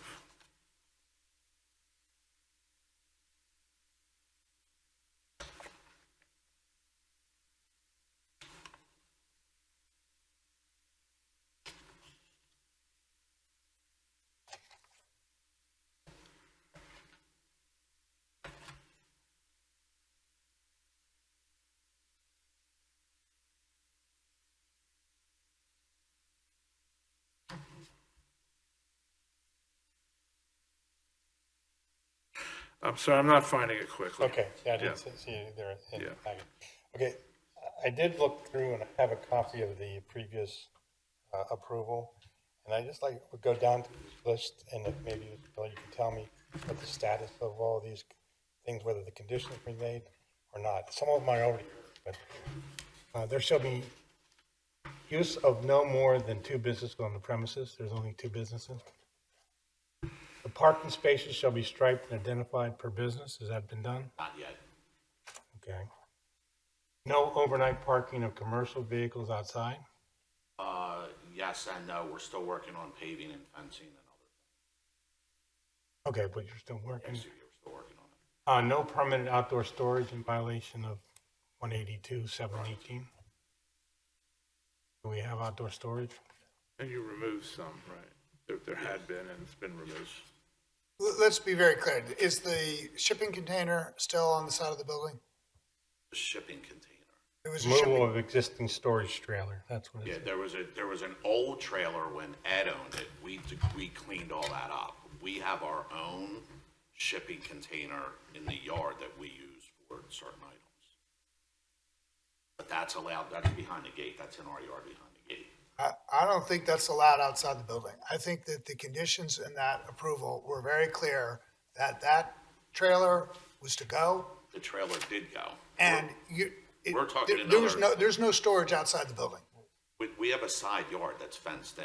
It was very clear we could store out there. We're I a don't roofing think so. company. Well, if I could, Mr. Rhodes, the condition is outdoor storage is limited to only the type of storage permitted by section 182-718C2 of the Haverford Township zoning ordinance. So are you certifying that I'm the not. outdoor storage I'm is in full compliance with I'm that? not certifying to that because I don't know what that says. I am pointing out that the ordinance does I got it. provide for some outdoor We storage. understood it was behind the gates, and then so it's behind the gates and then we close it. We don't park trucks outside. There's nothing stored outside. There's nothing around the building. Anything we store is inside or on the side yard behind the gate. I understood very clear what the board wanted when I got the approvals. You didn't want a bunch of roofing trucks outside, you didn't want a bunch of junk. We've been working very hard, but we literally just moved in over there, and we're still working on inside and outside. I mean, we're probably 85% complete. I still have some concrete work, I have paving work, I still have a good bit to do. Sorry, Ed. Okay, next one was landscape buffering and screening shall be provided to the satisfaction of the adjoining neighbors at 2220 Haverford Road. He's ecstatic. Okay. The applicant will consolidate the two lots. I did hear that you've done that. We have, The project must be completed within 1 year. getting close, I think. I know, but you're not completed, so it's continuing past the 1 year extension. I think you may be a little confused there because was it from when permits are issued? Because we It had a says long permit from process. approval, so I always put that on mine. I usually say from final approval. We had a big issue with permits. Okay. Yeah, that's up for Mr. Mount to decide, but, okay, and then I heard, listening to both, the thing about the sign explanation, I think I missed one part. Is the existing signage that existed there prior more or less than what you're asking for? It is, A little bit less, yeah, so we're talking because Wynwood Park only advertised on the front of the building, so they had the awning, then they had the big sign above the door. They had some signs in the window. I mean, it's not that far off. I mean, we're probably asking for 25% more. Took the measurements of what everything they had, we're not that far off. Well, it is more, so don't make it more. It is more. You can probably reduce it to, in my mind, get that down to what was agreed to. And listen, I'm open if I need to take some measurements or, you know, anybody wants, feel free to come over. I mean, I just need some signage. I mean, if you size a little bit, I can, I'm not looking for any issues. I just need to get some signs up on the building. Okay. Yeah, I would think that since it was non-conforming, I'm a little confused and I have to learn more about that requirement because I've never dealt with it in 20 years here. So that I can remember, it's something new that I'm hearing. But usually you have an existing sign, even if it's non-conforming, you're allowed to keep, just don't make it bigger. well, and That's what we did on the pole. Yeah. So the pole was non-conforming. We were able to keep that. And you didn't abandon use of the signage, you took it down to do the remodeling. Correct. Okay, that's all I have. So just to kind of go off of that, section 182-701H, non-conforming or abandoned signs. H3 says no non-conforming sign may be altered or replaced unless the altered or new sign is in conformity with this chapter. So I'm assuming the question is that you obviously remove the signs to do the renovation, which Right. then acts as the abandonment. You can't replace it or put a new one on unless it conforms with the chapter, and that's what you're Yeah, mentioning. and the chapter is, you're a residential Is a district, residential you're allowed for, what I'll call a professional blade or a shingle sign. Thank you. Yep. I want to follow up on Ms. Vitale's question about Exhibit A8, page 3, which shows the signage that's facing the neighboring residential property. So, Mr. Miller, do customers come to your place of business? They do. Okay. So the signage on the picture that I'm referring to which is facing the adjoining residence, there's a large sign, the proposed 35 square foot Jim Miller sign. It looks like it's over like a garage door. Yes. Is that where customers are coming into? No, they come around the other side. So if we're talking about confusion once you get onto the property, what, isn't that sign going to be confusing to customers? I guess, yes, you're making a good point. and- If they pull in on that side, Right. yes. And then I have personal experience with I get my car serviced at Wynwood Park Auto from time to time because I live in the neighborhood. I pulled in to get my oil change recently, and there was a sign taped to the window that said, window this way. And I thought, geez, these guys have done all this work that's looking really great. And there's a sign taped to the window to tell me where to go. And so I agree with you that you need a little bit of signage. I totally agree with you. I don't understand why you need the signage on facing north. All right, re-looking at that, I guess, I mean, I would like to because, listen, I want work, I want people driving by. If I need to make a concession here and maybe So that's where I get think, rid of that or do something a little smaller on Right. that. so that's why I think the pylon sign, I think, makes sense there. And I think maybe you need a sign at the door that says Jim Miller Roof Deliveries or something like that, or customers enter off Karakong. I think that's the kind of signage you need. And I think you need, I don't know, maybe you need a smaller Wynwood Park sign or on Haverford. And I definitely think you should, you should plan for a sign that says, and customers, directing the customers once they do pull on, because I immediately thought that was just so funny that they had to tape that sign in the window to tell me to walk around the corner to go. So that's, as personal experience, I think that you absolutely do need to solve that. You have done a wonderful thing at the corner. I think it's great. And I think that, but when we ask, is this the least that you need? I think that's where we could make some tweaks. Okay, so. Yeah. Well, signage on this site is useful to you for deliveries. It is, and I'm thinking if we're still looking at this picture, I mean, I could do something very, half that size or, with Wynwood. So maybe do a Wynwood Park Auto on that side with a smaller Jim Miller, maybe Right. with an arrow pointing around the corner. Yeah. So I definitely am open to doing And that. you'd be open to adding, deliveries Yes. and some other signs or the directional signs Yes, saying absolutely. customer entrance. Yeah. Right, yeah, because then on the other side, on the page one of you have again the sign is above a garage door. So I would, I'm not sure, like maybe you would need maybe a smaller version of that, and then the sign that would tell the customer which door to enter in. Because I imagine you might want to have it on the door itself, or so because I could see where this would be. Obviously it's going to tell the truck driver where to go, but it might not tell the customer who wants to engage you in roofing. Certainly open to re-look at that and see what we can shave off. I mean, I would like to suggest that you not reduce the sign, but that you add delivery entrance on that, over that. Yeah, Is that useful? Honestly, since we're all here talking, I could, certainly, I'm with you. I could even put some, even tastefully, all on the Wynwood side, Wynwood Park, and then Jim Miller Inc. with an arrow over. I don't have to have a sign right there, but I'd like to put a little one for deliveries or entrance over there. So I would just need to know, I guess, do we figure out the square footage I can get, then I can work it with the sign guy and come back to you guys if I have to. Yeah.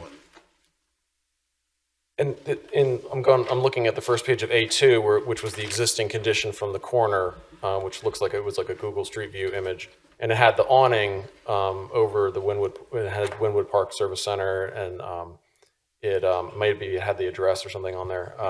Is that awning still there? No, that's gone.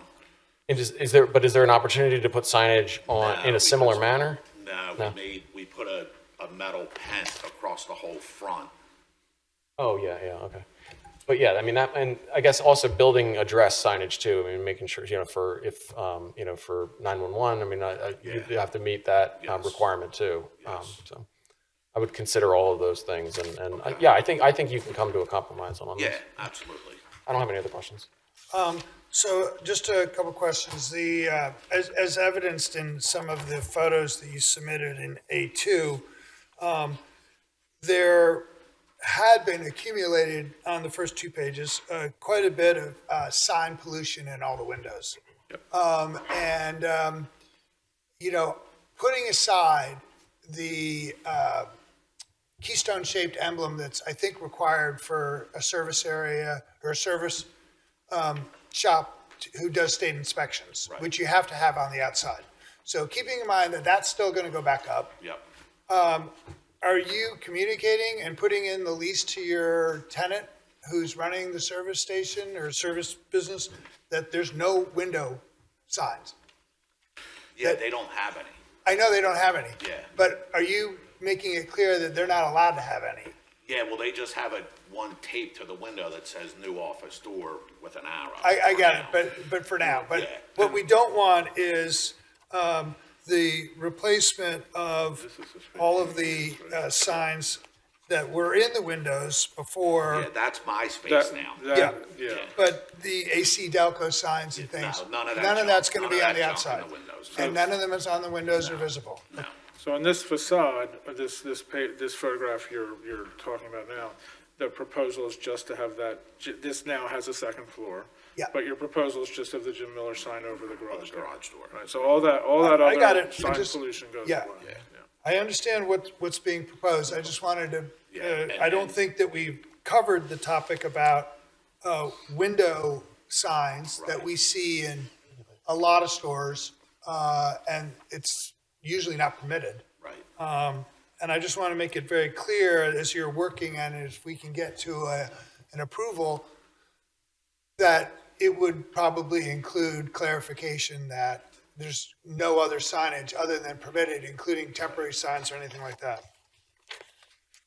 And that would be okay with you? Yeah. Yeah, okay. And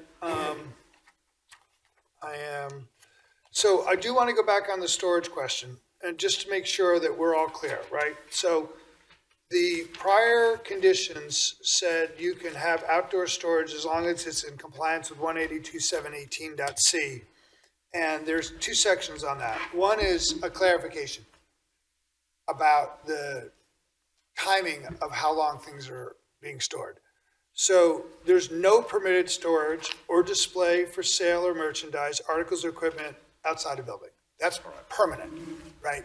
So in the temporary storage that you said is behind the screen, what do you do with it? Is it you just wait to sell it and then you fill it back up again, or No, wait to use so it? we might get a delivery of, so there could be a truck in there behind the gate. There's, it's usually trucks. There could be our dumpster is back there. When we come back, we unload our trucks. Yeah, I don't think anyone has a problem with Yeah, dumpsters. yeah, it's that kind of stuff. Okay. And then, so if it's, assuming it's not permanent, therefore it's temporary. So it has to be screened. So what type of screening do you use? So, well, that was the next hearing I'll probably be at, because the fence is falling down. So I was gonna put up a new fence and then get with Carl or him and figure out if I could do a nice fence with the ladding and the coverage in it. Okay. But it would be a chain link fence with the privacy. Yeah, keep in mind, it says it be screened by opaque ornamental fencing, walls, or evergreen planting that, so that the stored materials cannot be seen from adjoining public streets. Yes. A chain link fence, I don't think is gonna be an ornamental. But a wood stockade would, Could be, yeah. I just want to point out that there are standards in this section for the type of screening that you're required to use. So a chain Right. link fence with the screen would not be, I guess it would have been great to see, I think, an image is what you proposed, or an example of some screening that you're going to use, and keep in mind that, so everything that you have outdoors is construction material only? yeah. Yeah, so it's in and out, sometimes like a job site trailer will come back, it'll sit there for 2 days, we'll load it, take it to another job. It's, And your dumpsters are On the closed side. and airtight yes. all the time, as required? Yeah, other than the school district apparently, right? So, and those, the dumpsters are screened too, that you can't see No, them? these are construction dumpsters, so on the Okay. side of the building. I'm we talking have a about your construction permanent dumpster. ones. Are you gonna have dumpsters outdoors? No, we just use our construction dumpster. Okay. Meaning a dumpster that's there while you were rehabbing the building? Yes. Okay, but not a dumpster that's gonna sit there in perpetuity? No, so we have a dumpster that's, so our trucks come back with debris. We have a small dumpster in the side yard, so they'll come back in the day, they'll, get rid of the trash once a week, once a month, it'll get picked up and switched out. For office trash, the Wynwood Park has a closed dumpster, we use that. Okay. And then, another question on one of your pictures here, and there's a lot, so bear with me, I'm trying to find it again. There were images of 55-gallon drums, a red one sitting outside the building,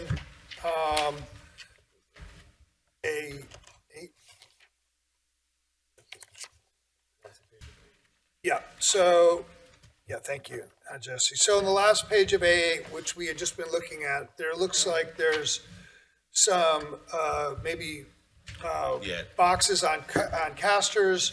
There's an oil drum or two, and then there's what look like barrel drums. Yeah, so that is from Wynwood Park. Part of the agreement prior with the zoning board, we have to put up a fence. Ed, the neighbor, has not picked a fence yet. He's still working with the fence guy. So we're gonna do the same fence that the neighbor picks there. Okay, And that's on the drawings that just show a little, so, those tanks will be gone. They were dropped off for some reason for them. They're still working to getting their stuff in order a little bit. got it. But there will be a fence. I don't think I have any other questions. Bob, do you? So, if these two lots had not been consolidated, would the signs that you're asking for be permitted by right? Well, they wouldn't because Because the abandoned use, because it's a commercial zone it, property. if you're applying the C2 standards, yes, which is what we're arguing should be the case because that's right across the street. And how much additional signage over what previously existed before your construction are we talking about? So we didn't measure before taking it all down. So we're kind of estimating, and I think Mr. Miller I think thinks about it's, 25%. we're taking out all those window litter signs, as you refer to them, and the awning's gone. So there is signage that's coming down. About 25% more. Yeah, Dual argument, basically. Yeah. Consolidated lots, but you had a disadvantage. yeah. Your request therefore is basically, if the lots are considered as one, to have about 25% more signage than existed before you took the old signage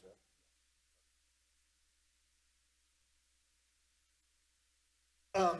Jesse, did you want to just talk about the specific locations? of Yeah, these? I've been doodling on your photo, so I'm looking at A2 and just wondering if, again, just to make it more clear to the customers that you're trying to attract to both businesses, if you would, so I'm looking at the photo of the current state of the condition. Shall we come over?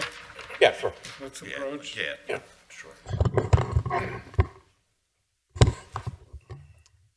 And so I'm wondering if you could move the large sign, the Jim Miller sign, over the garage door. Maybe you want to move it over the doors. That would then signify where the entrance is. Yes. And then for the auto shop, like maybe over the door, and maybe one that's smaller over the window that faces Haverford Road, and if that would be agreeable. And then without, then back to A8, maybe you don't need the one that's facing the neighbor, and then the Miller sign on the large garage door could be made smaller, and maybe it's something refers to deliveries or some other means of making it smaller. Yeah, I'd be open to that, but I'd really like to keep for the tenants, maybe even a little Wynwood Park here. Maybe you split the size and you have half the size here, and then you put the other half on the Haverford side, because I think that'll make it a lot more clear to so, people too. coming. Yeah. Yeah, I should have hired you. So I'm a little.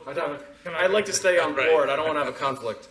I'm sorry, but can you, so you're saying a Miller sign here? Yep. And then I'm confused on, you're saying. Like maybe half the size of what you were proposing and split it between. So you have one on either side? Yeah, and then he was saying he wants a small one on the facing north to the neighbors, maybe, Okay. but maybe half of the size that you were proposing. So keeping within the size that you were originally proposing, but divide it. more signs, but smaller signs? Yes. Absolutely. I think that works better anyway. I'm with that. Happy to help. Thanks. Jesse, any other questions? No other questions. Jessica? No other questions. Ed? No other questions. Bob? No. All right, neither do I. Could I take a photograph of you? Sure.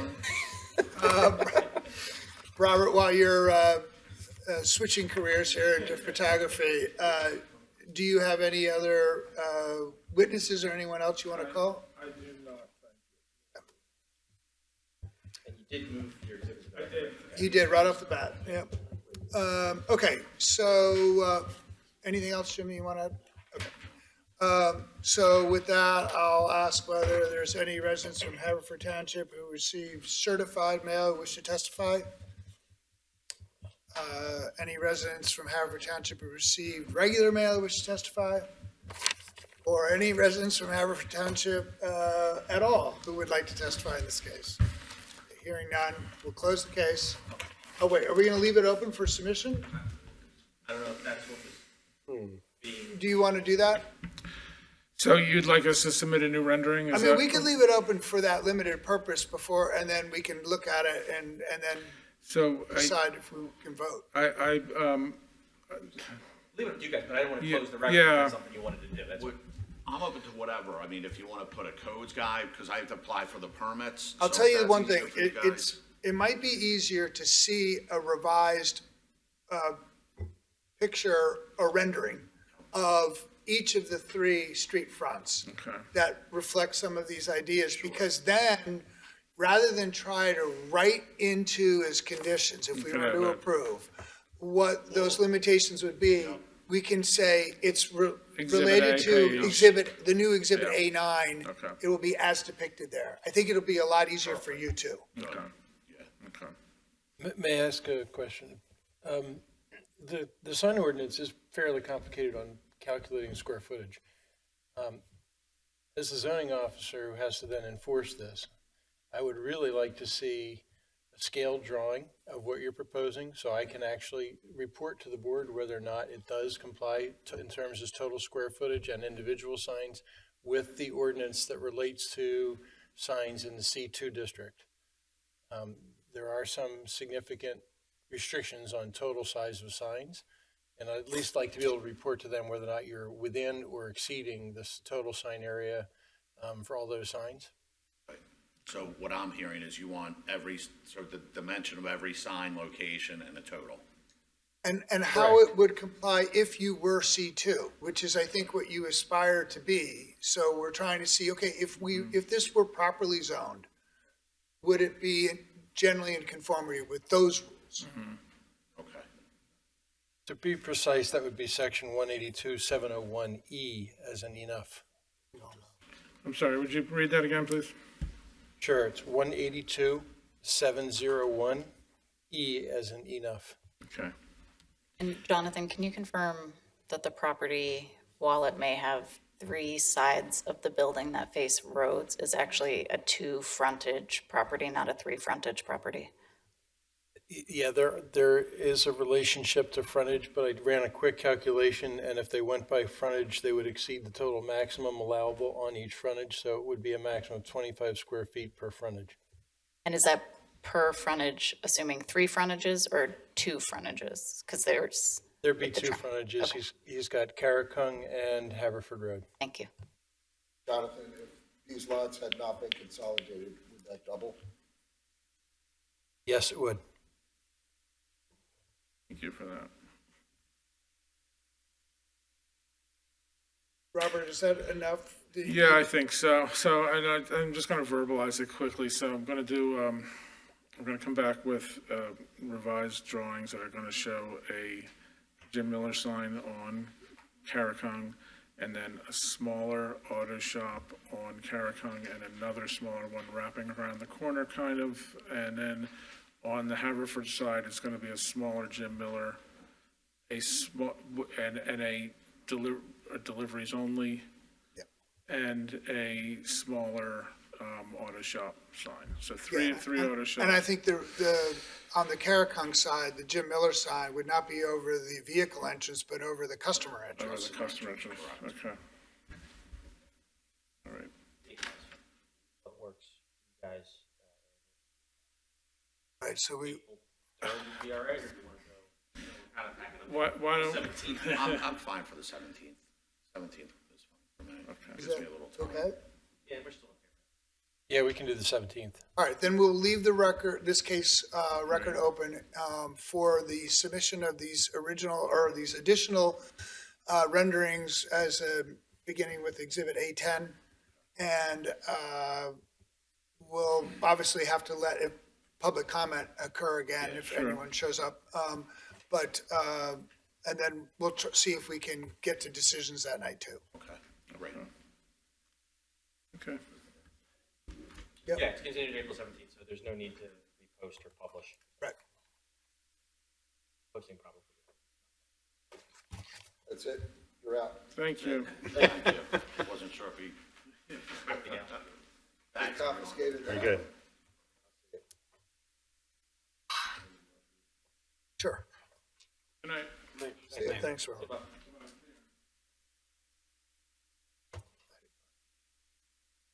Oh, yeah. Yeah, go for it. All right. The next case is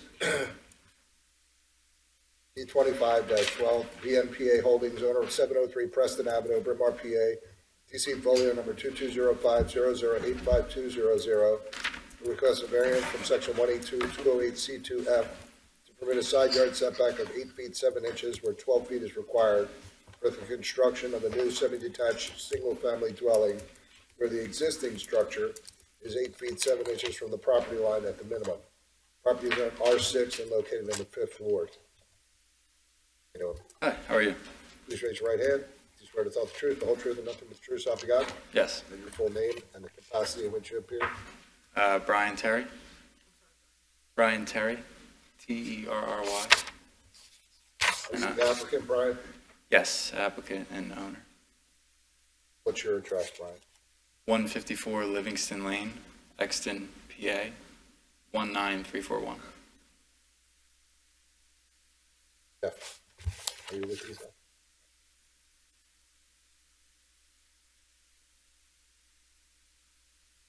I see the next listed case relates to the property next door. Is that you as well? Yep, so it's the same exact condition. Is it going to be repetitive? What I'm thinking is, Yeah. but you have to ask me, I think you should consolidate the two, or else we're going to have to do a hearing on 703 Preston. Yeah, the only, Close it and then reopen it, all the same exhibits, all the same testimony, which will be repetitive. But yep, so I met with Jonathan, and it was a technicality, I had to go in because there's two separate addresses, but it's, Yeah. same, But you would like to consolidate? correct. Okay. And to the extent there's any differentiating factors between the two, just draw that distinction for us. Yep.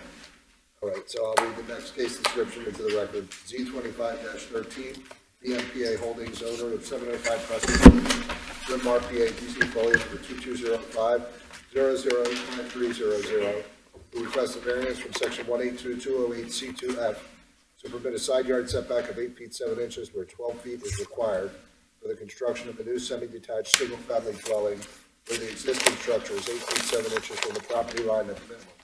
Property is on R6 and located in Ward 5. And Brian, you're here for that case as well, correct? Correct. And it's your request tonight that these two cases be consolidated? Correct, yes. Okay. So, exhibits, do you have any pre-marked exhibits? I think you guys have the plans. I have some photos. What we have is what was attached to the original applications. Okay. And there's a lot of plans attached.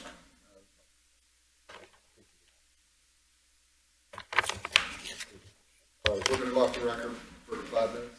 Okay. Off the record, Jack. Had the benefit of our solicitor walking through exhibits with you. Do you have exhibits that you'd like to identify and move into the record? Yes, Mr. Chairman, it might be easier if I just run through it real quickly. Okay. How many are there? There are 4 exhibits total. They are duplicative, so same ones for both properties. A1 is entitled ZBA1, that is the existing conditions plan. A2, which is entitled ZBA2, is the proposed plan. And then A3, which is ZBA-3, is the proposed floor plan. And then finally, A4 is a collection of 11 photos, which are of various houses on the street that are currently non-conforming in the setback.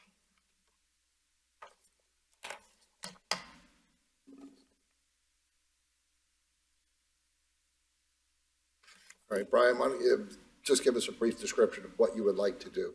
Yeah, so And we've read the packet and everything, but yeah, I'll keep crystallize it it for us. simple. Yeah, so I bought the two homes. They're twins, and going to take them down and rebuild new homes. And I'm going to extend the homes out the back to make them bigger. And I guess the relief I'm looking for is the side yard setback.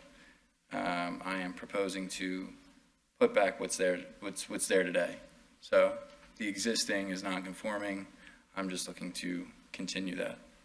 So you're gonna tear them down and build new ones? Yep. Same footprint? Yep. No Well, larger? no, I'm sorry. We're same width, but we're blowing out the back and making them bigger in the back. But the setback in the back is conforming, Yeah, everything else is by right. so no further encroachment to the side yards? All right, just the crystal. But, Yes. all right, anything else you'd like to add before we go to questions from the board? No, I mean, the photos I went and took, they're just simply photos of other houses on the street, some new, that are also non-conforming. Want to run through them real quick? Yeah, you can if you want. I'm hoping you all got the same photos. So, like, give us the address of each, and you don't have the address? I do, but it's on my phone. I just didn't write Are it. they all in the same block as Yes. your proposed? Same exact block. So I can tell you these new construction homes, I'm 703, 705, so 707, this is 709 and 711. These are the two. This is That one. Yeah, the two green. Here, Brian, why don't you write it right on the picture? Yeah. The address. 709.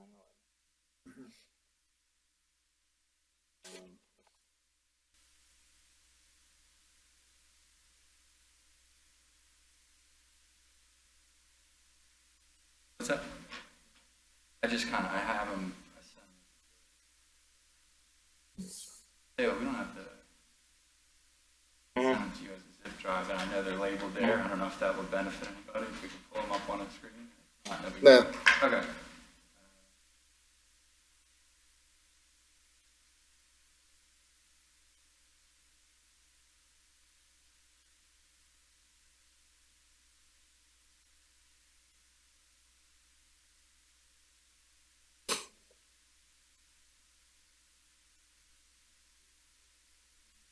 Neighbor right next to me. That house is 4 feet from the property.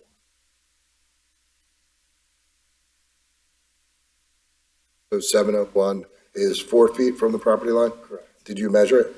Okay.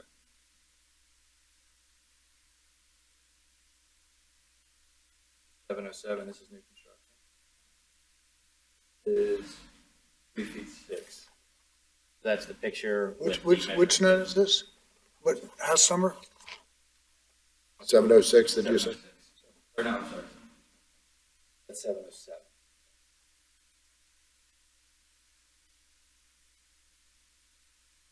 And that's the side yard setback you're showing? Side yard setback, yep, so that's existing.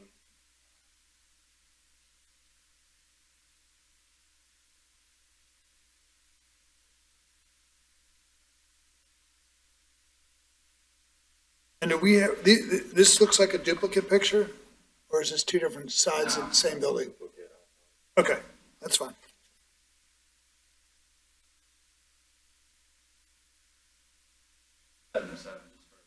Back with the fence.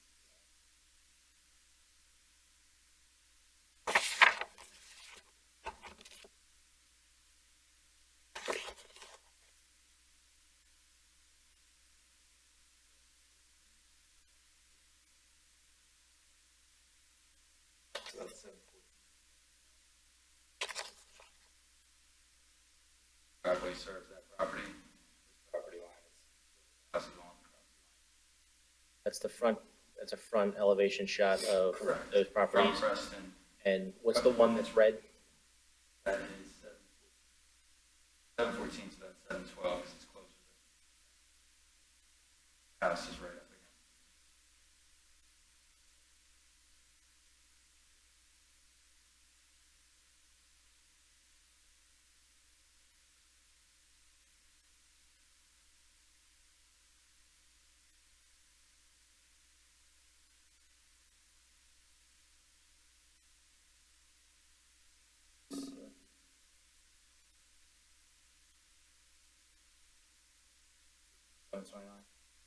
Um, 729. That looks like a driveway to the left of the picture. Driveway to the left, existing house here with the twin, that was 8 feet. From the fence to The the. fence to the existing house. Back with 4 inches.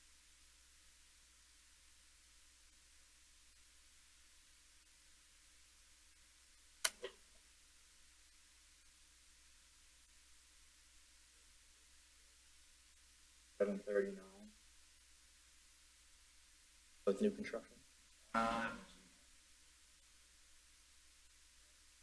But same thing, so you're 4 feet.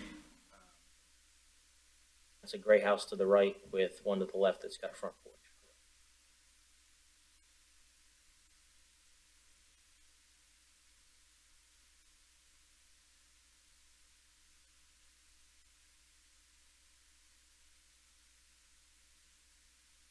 What one was that last one, I'm sorry?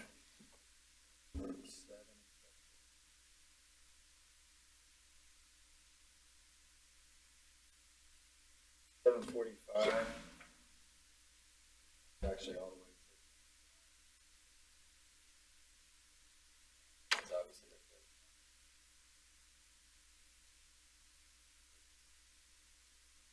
there. What's the number on the one house that's there? 745. 745. And that picture is of a yellow house with a concrete retaining wall.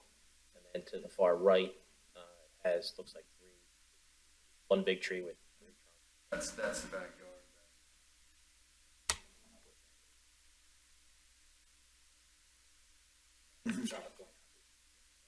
And so that you said that's 4 feet between the concrete wall and the house? In the house, yep.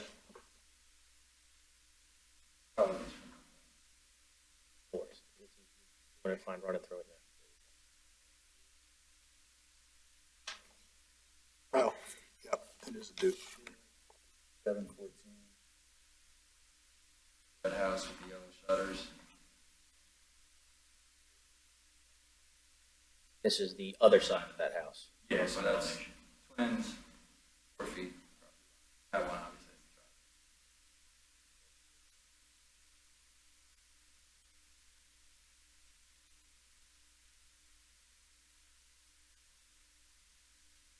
What was this one? So that is 707 and 709. 707 and 709.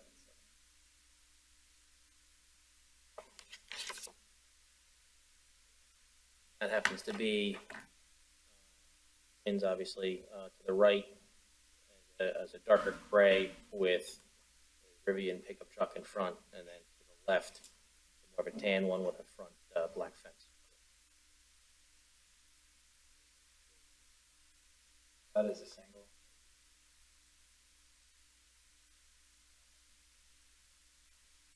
Yeah, the point was just to show that not typical, or these are most of the houses are non-conforming on the street, so I think what I'm just looking to do is to just match that. And just to be clear, when you say non-conforming, you mean non-conforming for side yard setbacks? Side yard setbacks, that's right. Yeah, I mean, yeah, exactly. Okay. Anything else you'd like to add, Brian? No, Would you like to have your exhibits A1 through A4 admitted into the record? yes. Right. No objection, they're admitted. Jesse, question? Could you describe the size of the current houses, the twins, in terms of, bedrooms, bathrooms, number of floors versus what you're proposing? Yeah, so the existing size of the house, is,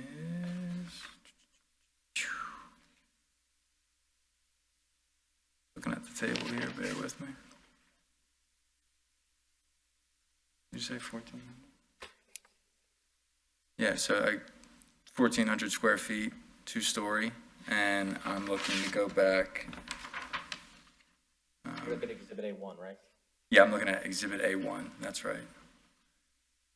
And it's currently set up as a 3-bed, 1-bath, if you could call it that. I mean, the houses are in really bad shape, but I'm looking to go back and do 3-story, 4-bed, 3.5 bath, and yeah. That's what's proposed on A2 and A3, right? Correct. A2 and A3 is what A3 is the proposed floor plans. So, you've got, first floor is pretty open, powder, kitchen, dining. Second floor is a bed or an office and a master. And then the top floor is two more beds and then like an open rec room. When you purchased the existing properties, were they being occupied? Were they occupied?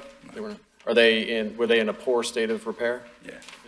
Were they unsafe, falling apart? Right. Were they marketable in any way or to prospective tenants? So you intend to propose, much improved new construction? Yeah. So I have Tom Wiedemann, my architect here. So we're hopefully once we get through the zoning process, we'll be submitting building plans in a full set.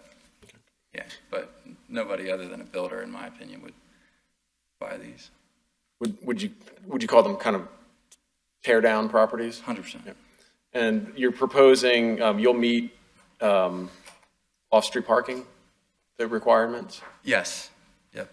In the back. Right. Is there how are those accessed? Is there like a common alley? Yep.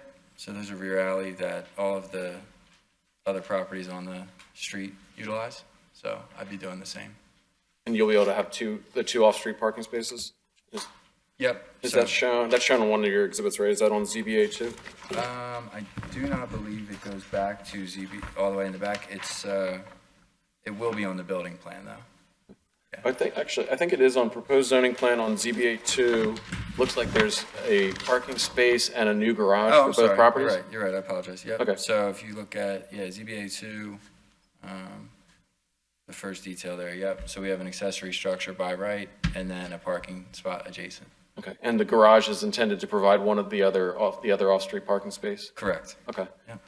Yeah, I just wanted to get that on the record that you're showing that. We understood what you presented with the exhibits, the photos of the nature of the street is many twins, and many of them are not conforming with the side yard setback. And so the existing house has an 8'7" setback for a limited length of the building. Mm-hmm. But looking again at ZBA 1, which is A1, is the entire length of the existing building exceeding the side yard setbacks on both sides? The whole 10.7 is the max side yard setback that you have, and the existing code is 12 feet. Right. And then, so the 8.7 that you're matching the current worst case scenario, but you're extending that the full length and even longer on the proposed plan? Yep. And is the reason for the width, is that to accommodate what you think is the minimum that would make the houses marketable? Yeah, 100%. So if you look at the lot is 25 feet wide. So per code, if I had a 12-foot side yard setback, that would leave me with 13 feet. And to do a demising wall and exterior wall, I'd probably lose another 2 feet. So you're talking about a house that's 10 feet wide. Right. you put in a stair up to code and a hallway up to code, I got 4 feet. Right. So, So you couldn't, do you, in your opinion, and have you, oh, I should ask you, have you done these kind of developments before? yep. And I'm sure Mr. Wiedemann has. So could you really have a functioning home in that width, in your opinion? Even what I'm proposing takes a little bit of, I mean, that's why I have to kick it out pretty far in the back, I've got a young family and I'm intending to live in one of them, so that was. Oh, okay. Yeah. And okay, so you intend to live in one and you would sell the other one? Rent it. Or rent, okay. Yeah. Is it set up to be just one tenant? There's not two different entrances, not two different kitchens? No, family. Okay, Yeah, just yeah, one, okay. for sure. I don't have any other questions. Bill? I don't have any questions, thank you. Ed? Yeah, the question, looking at your compliance with the ordinance, and then I just wondered, it says that 25-foot length you're allowed to have, and that complies at the road. But does it say here that the reason you probably have a thing with the side yard setback is because the building lots in this need to be 38 feet at the building line? Is that something that made it hard for you to comply? Could you explain that one more time? I don't know. You look at your chart. ZBA 1? Or the proposed? Yeah, it's on A1. Okay. You can see where it says that you're not compliant with width. Yes. And that's typical of the whole neighborhood. So in other words, all the lots are not conforming, not just the Right. side yard setback. Right, yeah, Lots they're are all, 38 feet wide at the building line, which makes them narrow and long. right, they're 25 feet wide, but they're very deep. Okay, that's all I have. Jessica? Just to follow up a little bit on what Jesse was asking, it looks like based on the existing drawings, there is one portion of the existing home that has the 8'7" setback, and that is only on the second floor. Is that correct? Yes. And looking at the proposed plans, you have 4 bedrooms and one very large recreation room on the 3rd floor. And I guess I'm struggling to understand why you need 8'7" for a setback and you can't match 10'7" or do a 10-foot setback. It's just math, like when you build a building. So if I had, say I wanted to do a 10'7" setback, or 10 feet for, so if it's 25 feet less 10'7", and I gotta have a fence, so call it 11 feet. Now I'm at 14 feet to build the home. Then I take a foot on the outside for the assembly plus a foot on the inside for the demising wall. Now I'm at 12 feet. A stair that's to code is 3 feet plus a railing, so give or take 4 feet. I'd probably be left with, instead of a 4-foot, which I'm allowed, room, I'd have a 6-foot room next to the hallway and the stairs. I understand that, but on the plan, for example, bedroom 2 is 10.2 by 15.4. You're looking So, at ZBA 2. Looking at ZBA 3. Okay.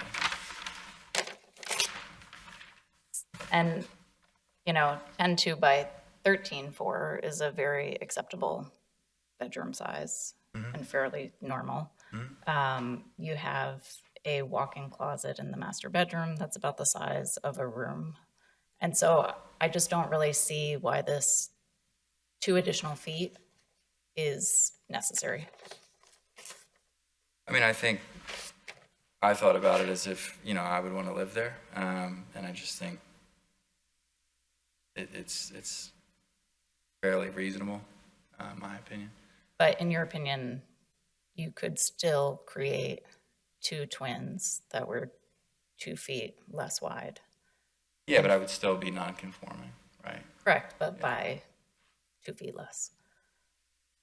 Yes. And more in line with what is existing now. I could, yes, but I think, given what I shared in the Exhibit 4, all of these homes have less of a side yard setback than what I'm proposing. Okay, I don't have any other questions. Okay. Anything else you'd like to add, Brian? No, I don't. Tom, if you want to testify? You don't have to. I mean, if you have something you think you want to add. Please raise your right hand. Do you swear to tell the truth, the whole truth, and nothing but the truth, so help you God? Yes, I do. And your full name and the capacity in which you appear? Thomas Wiedemann, architect. Okay, what would you like to tell us, Tom? I know there's a lot of talk about the width, and really that's why we're here. That 38 feet at the building line, obviously, none of the houses on that street have them. There's a lot of construction going on that block. I think you would talk to John about 707, looking for records there. You know, that's a 3-year-old house. And I don't even think they went for zoning. You know, but there's that whole area, it's all new construction at Buck and Haverford, that big development.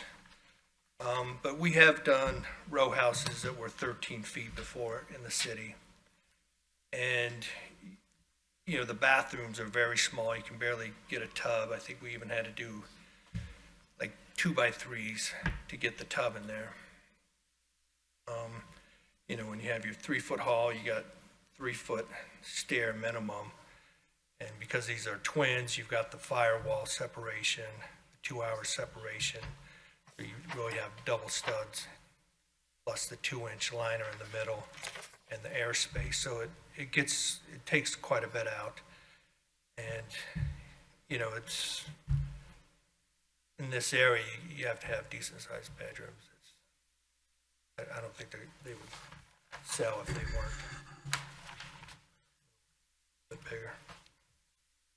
Well, selling is one thing, livable is another, so. Yeah. Yeah, and I'm planning to live there. I think it is a twin, so you do sacrifice some things opposed to single family, and yeah, that's it. All right, question, Tom, Jess? No. Bill? No. Ed? No questions. Jessica? No questions. Neither do I. Thanks, Tom. Anything else you'd like to add? All right, with that, I'll ask if there's anyone present that received certified mail that wishes to testify, anyone that received regular mail, any other residents of Haverford Township. With that, we'll close the record on this case, and the decision will be rendered either tonight. If we're unable to reach a decision tonight, one will be rendered at our next regularly scheduled meeting on March 20th. March 20th. Thank you. Yeah. Thank you. You're welcome. Want to do it tonight? All right. There's 2 things. So we're going to off the record, Jeff, or recess, actually. All right. With respect to case Z2506, Michael and Kimberly Maloney, owners of 2624 St. David's Lane, Ardmore, PA, DC, folio number 220301973000. And I won't read the rest of the description into the record unless somebody specifically requests that I do so. I would ask, Jessica, are you prepared to vote? I am. Ed, are you prepared? Yes, I am. Bill? I am. Jesse? Yes.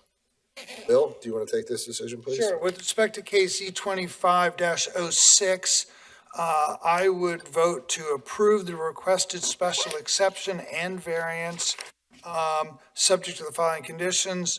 The applicant will comply with all conditions set forth in the decision for case Z24-17, which applies to the subject property, to the extent not inconsistent with the relief sought here.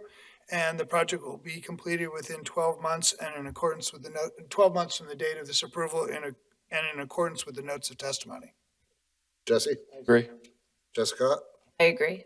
Ed? I concur. All right, and I'm going to abstain on that application because I wasn't present for that hearing tonight. So that application is approved 4-0.